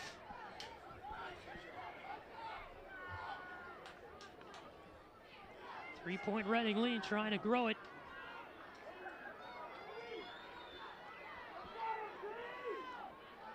Stein Canning, Connor, right up the gut in the 2nd effort, gets him close. Don't think he has enough for the 1st down, maybe about a yard short, but it's Connor with these great athletic rushes where he just physically beats through the Carlisle defense tonight. And that's on that 2nd, 3rd effort. Going there, gets him a few extra yards, and it's going to be a 3rd and about 2 cut up here for Reading. I mean, just look at this guy. Pushes his way through, stays on his feet, the extra hop. Love to see it. 3rd and 2 here. Stein Canning to Connor, and he's brought down early on in that rush. Believe he's short here. Yeah, maybe a yard, they say, and it's going to be a 4th down and 1 coming up. And a pretty long yard, maybe a 4th and 2 upcoming here for Reading. Ball sits at the Carlisle 31-yard line. As that time, the Indians were ready for Caden Connor. 4th and a long yard.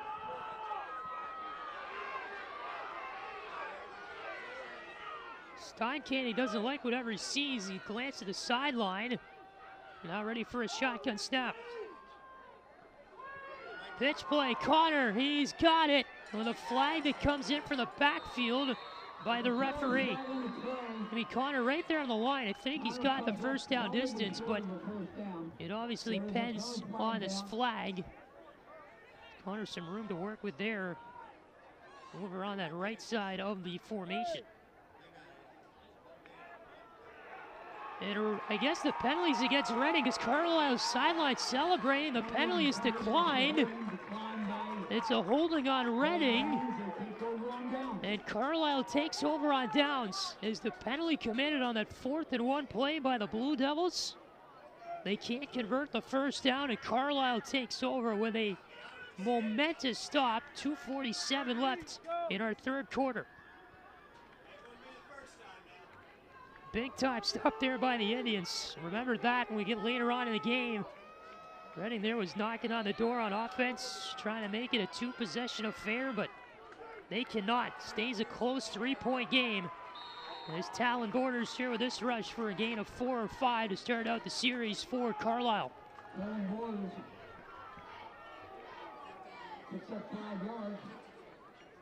Pretty decent gain of a good 5 yards there for Borders. 2:25 remains here in our third quarter. Hand off, another rush by Naylor has the first down as he nailed his way up through everybody. They're on the left hash of the field to the 45-yard line. And it's going to be a 1st and 10 from there for Carlisle.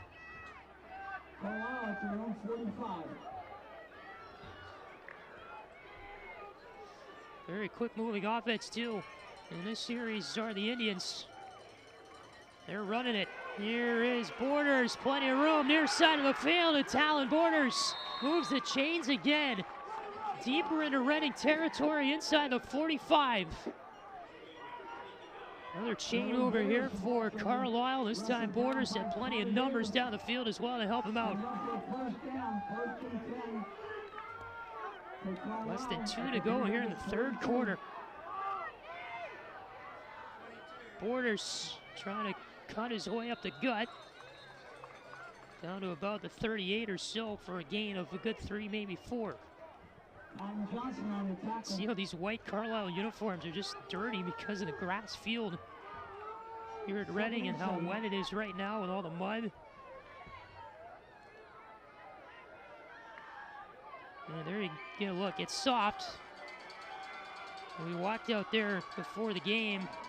It has been deteriorating as the game going on, especially in those higher trafficked areas of the field. Here's a rush that'll get a 3rd and manageable situation upcoming here for Carlisle. But Eric Johan and I walked out on that field before the game. We knew it was soft. We thought it was pretty soft, but we were surprised by how playable it is. It wasn't extremely soggy like you might expect after all the rain we got. Borders on this 3rd down and 3, trying to find an angle, and he's got it. Broke through from a couple defenders, and Borders is out of bounds near the 20-yard line. Big time conversion for Carlisle. There's Talon Borders there, a hand up on the man trying to tackle him, and Jordan Feld. Finally hit out of bounds there by Jaden Bemis. 1st and goal, 1st and 10, I should say, rather, from the 24. Flag comes out. Gain of 2, maybe 3 on the carry for the Indians, but what is the penalty is thrown by the official on the near side of the field at the line of scrimmage, right when the snap happens. It's gonna be a legal motion here on Carlisle, so that'll send it back some yardage. 20 seconds left here in our third quarter. 5 yards. So that turns it into a 1st and 15 here from the 29.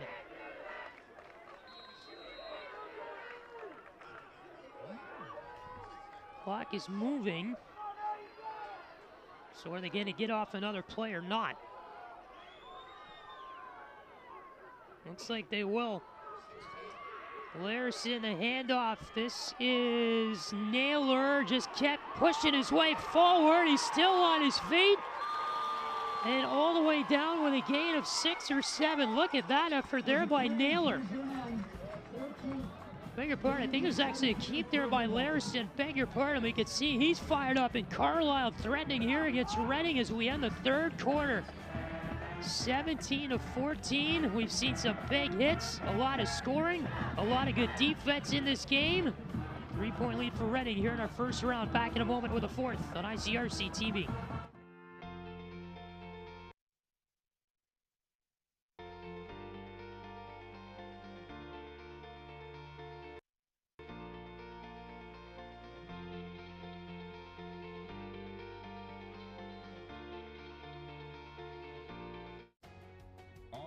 Or online. This is media for your community. This is ICRC-TV.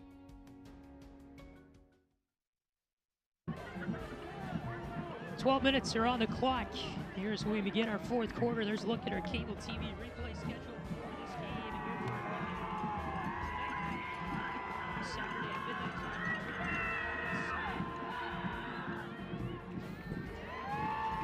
Look at our cable TV replay schedule for this game. Our first airing will be tonight at midnight. Spectrum Channel 8, Optics 838. Again on Sunday at 6 o'clock on Spectrum 24. And then we will be on the air with you for this game Monday, Tuesday, and Friday on Spectrum and Optics as well. Look at the Reading student section. They are trying to encourage their team to get moving here, up by 3 points as we get a rush here to start us off in the fourth quarter. Scotty Bruns that time for Carlisle. They have a third down coming up for the Indians here inside Veterans Memorial Stadium. Third and 8 upcoming here for Carlisle. That would have been great, just a little too late.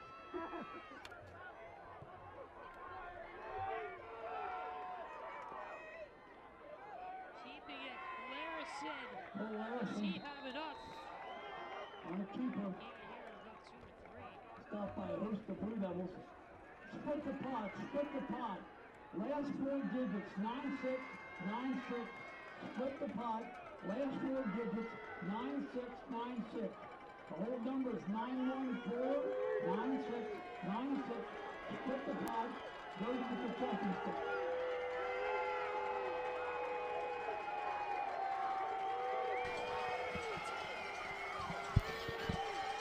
10:46 to go in our fourth quarter. Here's Borders with the rush on a fourth down, and he gets it.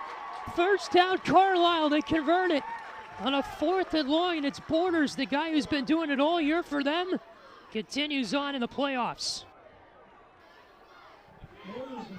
Apologies there for those audio technical difficulties. We've shown you the cable replay schedule for this game, and the Carlisle converting that huge 4th down coming out of our break and into the fourth quarter here in this first round matchup, Division IV, Region 20 in the state of Ohio. Glad you're with us in ICRC tonight. As Carlisle down by 3, trying to find their way to the end zone. They're getting close. On the road, trying to pull the upset. Borders again with a break and a gain of 9. Maybe they only gave him 8 or so there on the rush on the far side, but nonetheless, Talon Borders, another big-time run for Carlisle.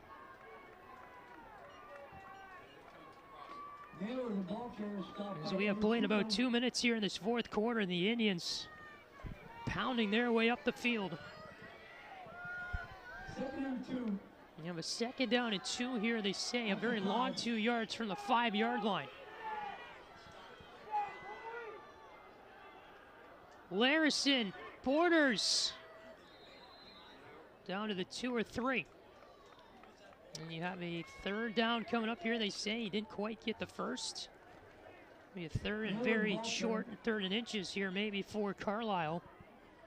Reading defense needs a stop here. They need it big time.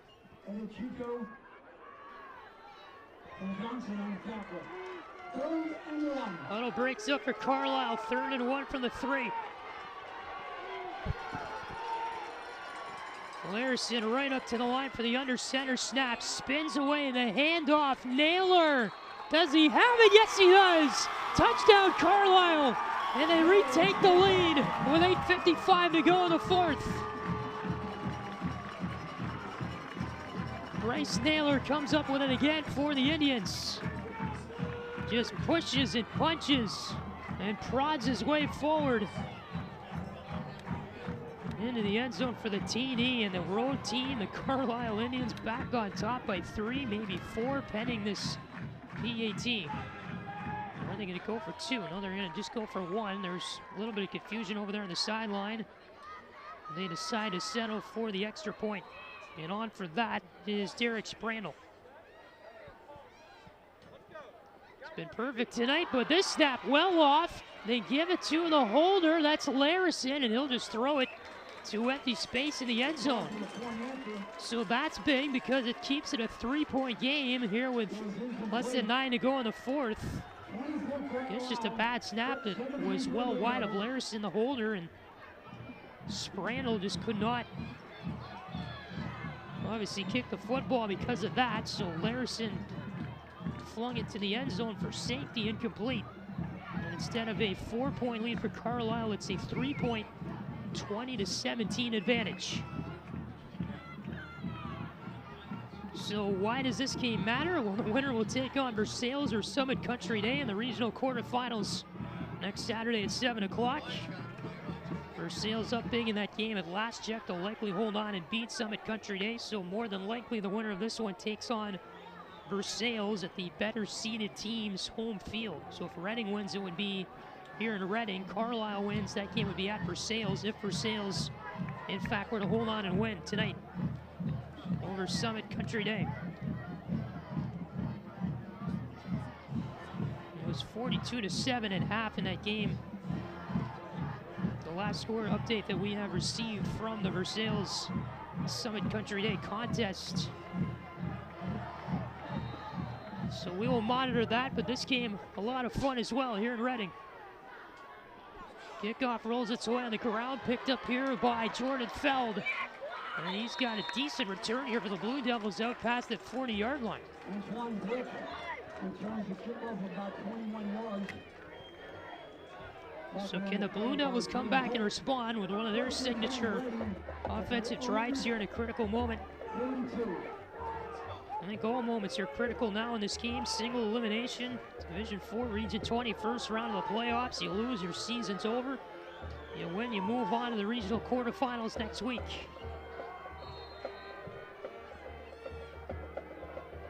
Steinkening his company here in the backfield for this first down play, and that's Connor who gets the handoff. Ian and Connor, nothing there. Maybe 2 yards. Good job by Carlisle, who seems to be kind of reading this Reading rush offense more and more in a good way as we've gone throughout the game. Pickup of 2 or 3 there for 2nd and 7. Coming Reading's way.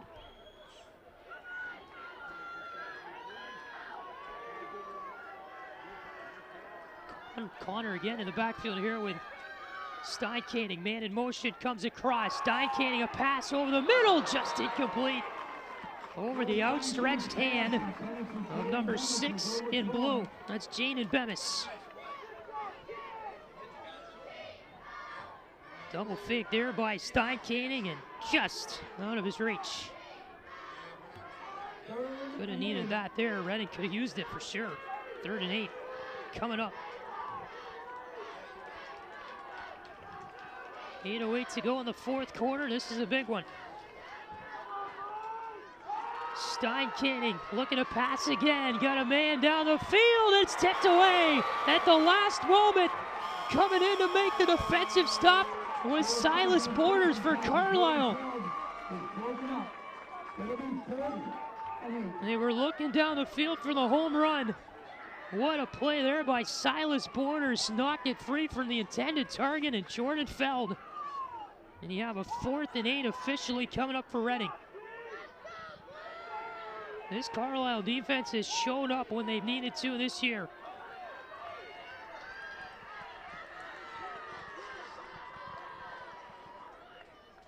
Punt formation here for the Blue Devils. Steinkening on to kick it away. It's a very high punt.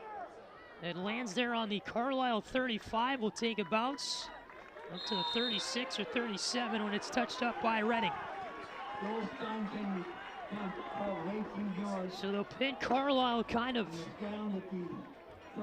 in an okay spot to start the drive here, and the Indians will try to move their way up the field with still a lot of time left in our fourth quarter. 20-17 the score. The Indians on top.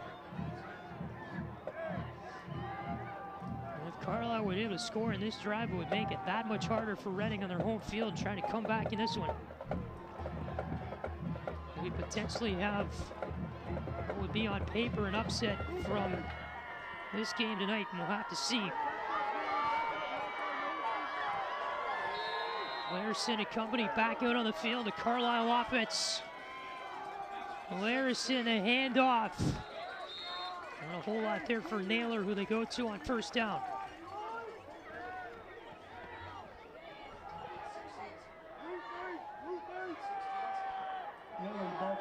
Tackle there by 9 in blue. That's Antoine Brooks. 2nd and 9 here from the 37.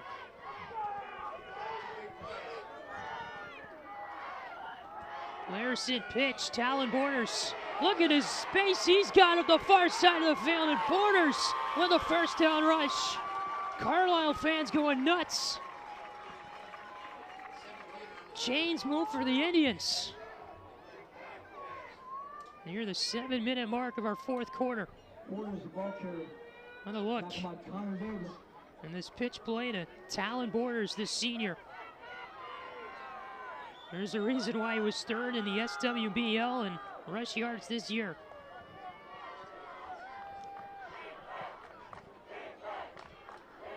First and 10 for the 48, they mark him. Another handoff up the gut with a lot of room and strength. Naylor. Between Naylor and Borders, this Carlisle rush offense has been near unstoppable in the second half. Connor Davis had the tackle for Reading, and it's going to be a 2nd down and 1 here from the 42 as they're into Blue Devil territory. It's such a physical run game for Carlisle. That's why it's been so effective for them all year, and especially tonight. 2nd down and 1.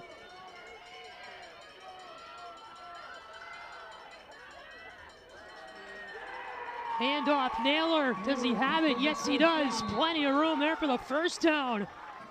Pickup of 3 or 4. And the other factor that's going to start coming in here is the clock. As Naylor will nail his way through the gut on that rush. 1st and 10 from the 40-yard line. You're down to 5:51 to go in this fourth quarter, and a lot of confused looks starting to come here from this Reading sideline, because how do you stop both Naylor and Borders on this Carlisle rush offense? Pitch play to Borders this time with speed. Knocked down after a pickup of 4. Antoine Brooks on the tackle. Ball carrier was Borders. So Reading does have 2 timeouts here. Carlisle with 2 as well. Of course, you're not in danger zone yet if you are Reading. You're starting to really look at that clock now more and more as these plays go on. 2nd down and about 7. Larison, Naylor, again for a first down. They might need to measure it. It's very close. I thought he got it. And we have an injured player on the field here for Carlisle. Nash made the tackle there for Reading. Another look at his play, so it was, again, very close. Naylor rushed it. Looks like he needed, for the first down, that 30-yard line or so. He got there, but I believe this is Naylor down on the field right now, if I'm not mistaken. I've not seen a number yet on this player. So they will check out this player. I mean, you just look at the uniform of Naylor there and how dirty it is. Just shows you his effort. His leg got kind of caught up there, I guess, after the play. With bodies down. Only his right leg, which is... The player that was on top of him there was kind of not able to let Naylor get up. Naylor was twisting that leg, trying to get up and get back in the play. So he is on his own power back to the sideline. That's a good sign to see. He might have to sit out a play or two. We'll see if he comes back in. Of course, they have Talon Borders who can carry the rush game as well. But between Naylor and Borders tonight, for Carlisle, those are your two players of the game. They have just really carried everything offense for Carlisle tonight. So Larison to the line. Spins away for the handoff. Talon Borders to the 25-yard line on the 1st and 10. So they did give the first down to Carlisle in the last play. He will gain about 4 or 5 to get a second and middle distance coming up here for the Indians. 4.5 to go in the 4th.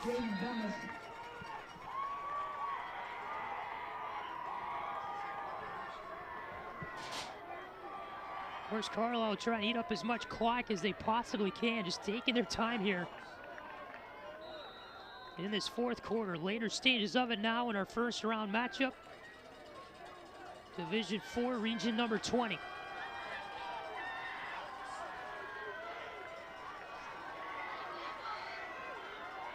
Second down and 5. Pitch to Borders, and that pitch has been working very well tonight. First down, Talon Borders, Carlisle to the 10-yard line. Their students love it. And I think we have a whistle here before this snap. I'm not sure if somebody called a timeout as you were looking there at the Borders rush. I don't think they marked him down at the 10. I think he was a little bit shy of it, but still able to move the chains for the first. I don't know what this stoppage is all about here. Our referee might give us a signal here. It was an unsportsmanlike against Reading. Wow.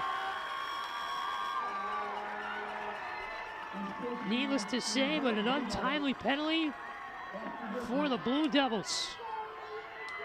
Carlisle crowd has been into this game in the second half big time. They've made a lot of noise.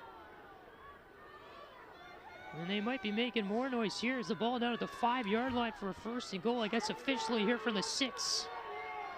Carlisle trying to grow the lead. Less than 4 to go in the 4th quarter. Larison and Naylor was back in. A flag on the play as Naylor knocked down very hard there as soon as he got the ball. Let's see what our penalty is here. It's going to be an illegal motion against Carlisle, so that'll send it back a little bit here. And a 20-17 game.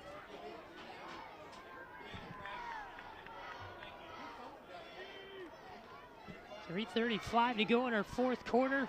Reading sideline that's on edge right now. We get a break there with a penalty. 1st and goal from the 11.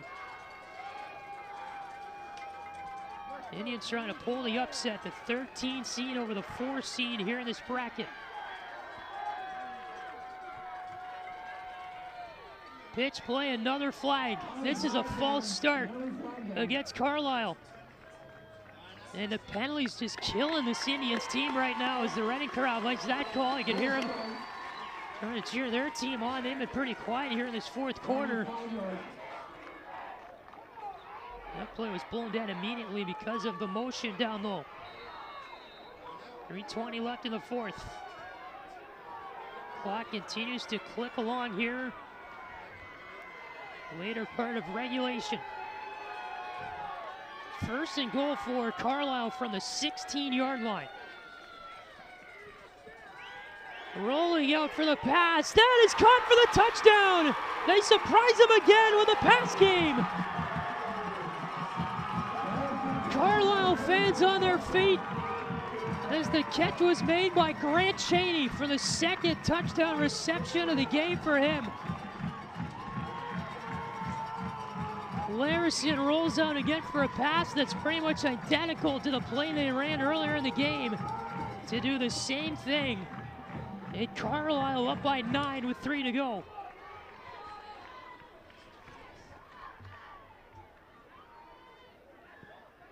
Line drive PAT, that's good. From Sprandl.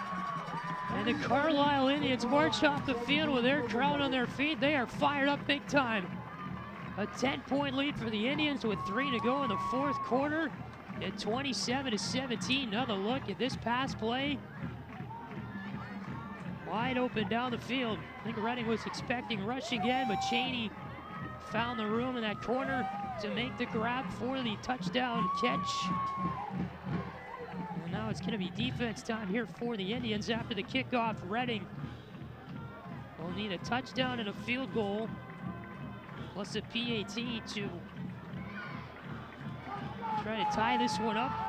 It's a 2-possession game now here with 3 to go in the fourth. And Carlisle thinking about the upset here in Region 20 tonight.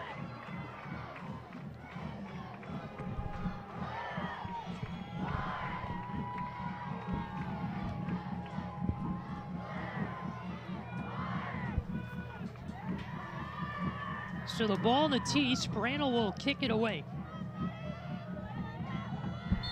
But before that, it falls down. And so maybe someone will need to hold it before they kick it off.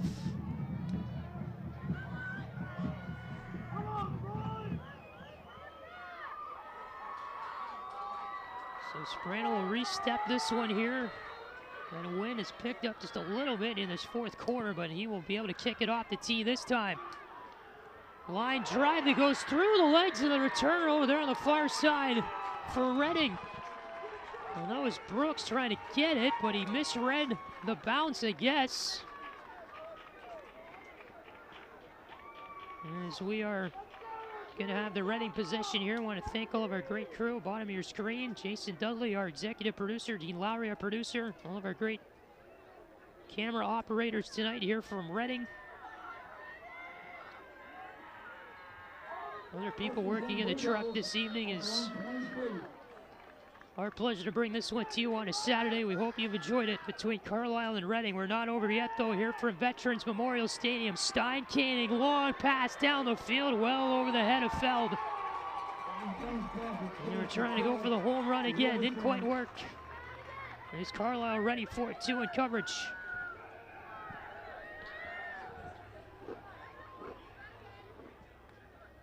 Stein Canning can throw. We've talked about that here tonight, but a little bit overthrown there for the senior in Jordan Feld. And in coverage for Carlisle was number 5, and Bryce Brown, who's come up with some pretty good plays tonight in coverage. The pass game for the Indians. Knocks 9 seconds off the clock here in the fourth quarter. Stein Canning, the high snap, looking to pass again. He's wrapped up for the sack. Carlisle gets to him. Number 50 on the tackle in white. That's Alex Couch, who leads the SWBL in sacks. He had 8.5 on the year coming into this game. And may get more. Brought Stein Canning back for a big-time loss. Third down, and I'm going to guess here about 20. Yep. Ball on the 23-yard line. We had a timeout called on this play by Reading to stop the clock. 2:41 to go in our fourth quarter, ahead of this 3rd and 20 for the Blue Devils.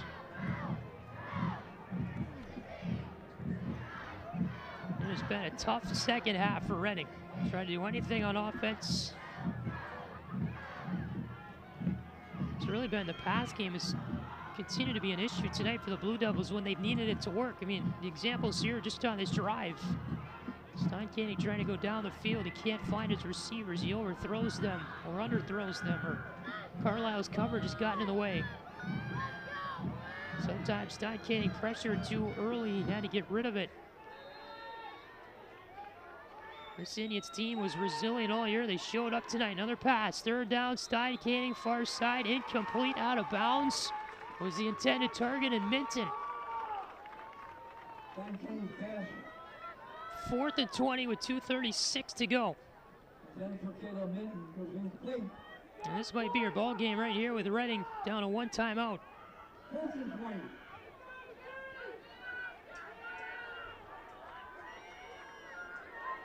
Blue Devils line up. 3 receivers out right here for Stein Canning, rolling over with some time, but then he's meant for a sack. All the way back at the 10-yard line. The tackle made by Lucas Fox. The senior comes up with a big-time tackle, and the ball turned over on downs to Carlisle in the red zone for the Indians. Stein Canning had the time, but no options. And Fox broke free from everybody and knocked him over. 2:30 left in the 4th quarter.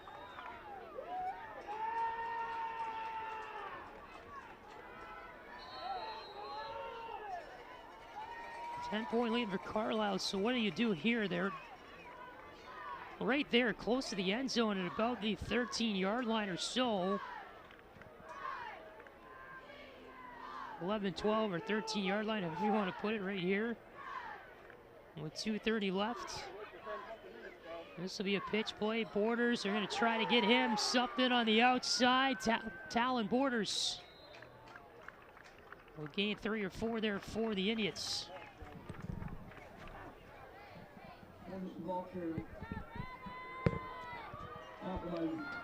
Tackle came there by Reading's Julian Bemis. You have a 2nd and 10 coming up here with 2 minutes to go, and Reading has not used that 1 timeout they have yet. You're Carlisle, you're just trying to eat up the clock.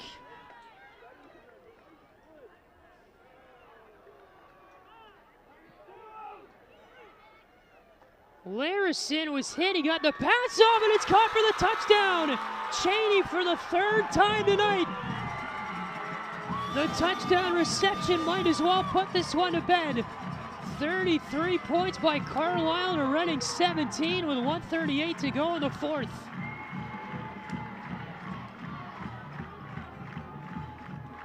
Cheney, another big part of why Carlisle has been so successful in this game tonight.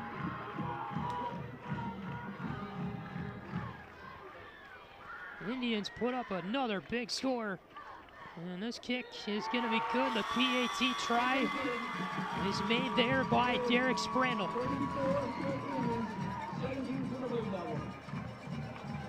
Wow. So believe it or not, this is 3 different plays. This is how Carlisle started the scoring. It was a pass touchdown on a 4th and 3 to Cheney. That's Grant Cheney, their senior, who's got the receptions lead on the team. He had 13 coming into the game here tonight on the year. That was the 2nd touchdown pass he caught in the football game, and this is the 3rd. So yes, that's 3 different plays. And they all were so crucial in Carlisle putting up the amount of points they have in this football game here tonight. A team that would rush the football all the way down the field when their drives would start on their own 30, 40-yard line, and then they'd run it every single play to get down to the 10, the 5-yard line, the 15-yard line, down in that range, and then taking over, they would not, instead of rush it, they would pass it and go to Cheney all the time. This is picked up very deep for Reading on the return. And trying to make his way up there. Brought down on the return is Antoine Brooks. 1:27 to go in our 4th quarter. 34-17, the Carlisle lead. And that about says it all there for Reading. So we do have a final. Versailles over Summit Country Day, 49-14. So at the moment, it looks like our matchup in the next round will be Carlisle and Versailles. With Versailles hosting, they're the 5 seed, Carlisle the 13 seed. So it would be a game at Versailles next week in the regional quarterfinal. Pass here to the outside.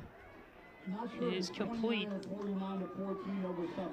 Versailles moves on. Catch that time made by Caleb Minton for Reading. Less than 90 to go here in our fourth quarter.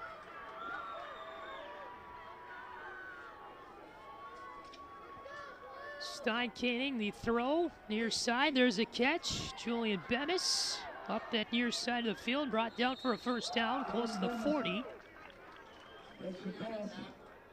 So he gets his way up the field, closer to Carlisle territory. Clock is stopped with a $1:13 to go to move the chains. Ball, they say, is spotted on the 37-yard line. Stein-Caning, another screen play over there on the left with a catch. That is number 5 in Minton. They've gone to him a lot tonight. Through the air, second down and about 6 or 7 upcoming here for Reading. You think about the seniors on this Reading team, Joe Stein-Caning, one of them, will be moving on next year. They're going to lose him. Another completion out of bounds to stop the clock. And with that catch for the Blue Devils, Austin Fancher. You have the Bemis brothers moving on next year. They are seniors. Casey Hinton moving on as well for Reading. He was a big part to not appear in this game, but he had a decent role in the Blue Devils offense this season. Kanan Connor, another senior, moving on. You just go down the list of this Reading team and how good they were this year in the CHL. Led by a core group of seniors that, unfortunately for this Blue Devil program, will not be around in the following seasons. 33 to go in our fourth quarter. Stein-Caning. This is going to be Julian Bemis on the screen pass again. He's got a good rush. Down to the 25-yard line. Runs out of bounds at about the 26-yard line. 23 to go. The clock stops here in the fourth quarter. Meanwhile, look at a Carlisle team and just how resilient they've been all year. They played through a lot of tight games, tough games this season. They've known how to grind through them. They certainly did so tonight, coming into an unfamiliar road atmosphere against Reading. These two teams have not met each other in recent history. Another pass out of bounds here on the completion by Julian Bemis. And Carlisle, they had a chip on their shoulder coming in. Their head coach Scott Clodfelter told us, we know we can do stuff like this. We know we can play well. We could have folded it up a long time ago, got ready for basketball, but we wanted to stay on the football field a little longer, and it looks like they're going to be able to do that for at least another week. Go to Julian Bemis again. He's down near that 1 or 2 yard line with 10 seconds left. Reading still does have one timeout. Carlisle too, they're just enjoying this time of year as well, and the ability to play in it. Stein-Caning through the gun. He's got the touchdown for Reading with 6 to go. 34-17 is your new score. I'm sorry, it's going to be 34-23. PAT try to make it a 10-point game here as the Blue Devils, with Stein-Caning's rush touchdown there, will add another on the year. What a year it was for Joel Stein-Caning. Was 89 for 55 through the air coming into this game, so these numbers will update. Second in the league in pass yards, the CHL. Did not throw for any interceptions this year. This is batted down, the 2-point try. Good play down there by number 21 in white, and that was Silas Borders. 6 to go in the fourth. As Borders broke up the attempt there for Carlisle, and Reading with 6 seconds left. They're going to put up a touchdown on that drive. They're still down though by 11 points. As Carlisle prepares to move on to week 2 in the playoffs. Matchup with Versailles next week. That game will be at Versailles. The better seeded team coming in. Versailles the 5 seed like we talked about tonight. And Carlisle, the 13th seed. We got an update for you. Taft scored a touchdown with 25 seconds to go in their game with Madeira to win that. It's a final in that game, 15-6. Is the final. Taft wins. So the upset alert over with. Taft ends up winning that football game. Madeira was up 6-0 for a long time in it. But Taft able to come back as they've done all year long, the 1 seed, and they take the victory against Madeira tonight. It really helps us. Thank you very, very much. So many good finishes across the city this evening in these Division IV, Division V, Division VI playoff games. Ball falls off the tee here before we await the kickoff by Allen. 5 minutes to go in the Marymount-Blanchester game. Marymount on top 40-14 in that game over Blanchester. Blanchester 14, Marymount 40, Blanchester 14. So it appears Marymount may be moving on and to the second round of the playoffs. Onside kick try here, picked up by Carlisle. Pouncing on that. It was number 18 in white for the Indians, and Tanner Riley.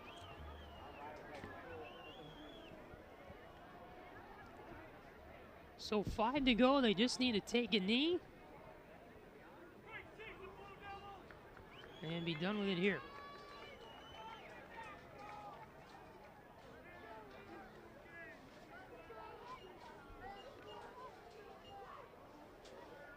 Carlisle team that showed up to this one tonight, all areas of the football.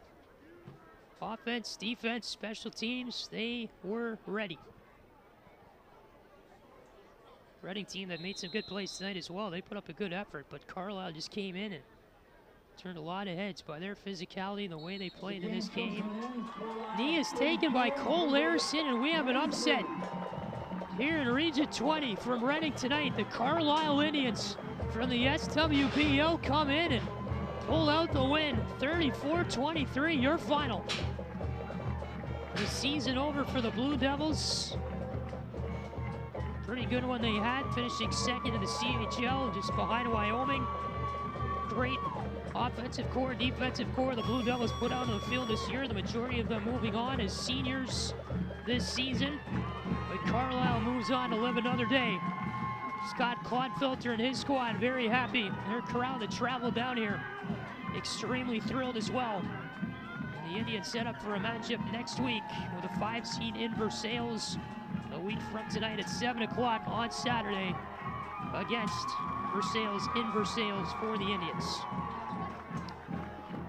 The 11-point final tonight, 34-23. Carlisle on top of this one, moving on to the second round, the regional quarterfinals. Your Division IV region number 20.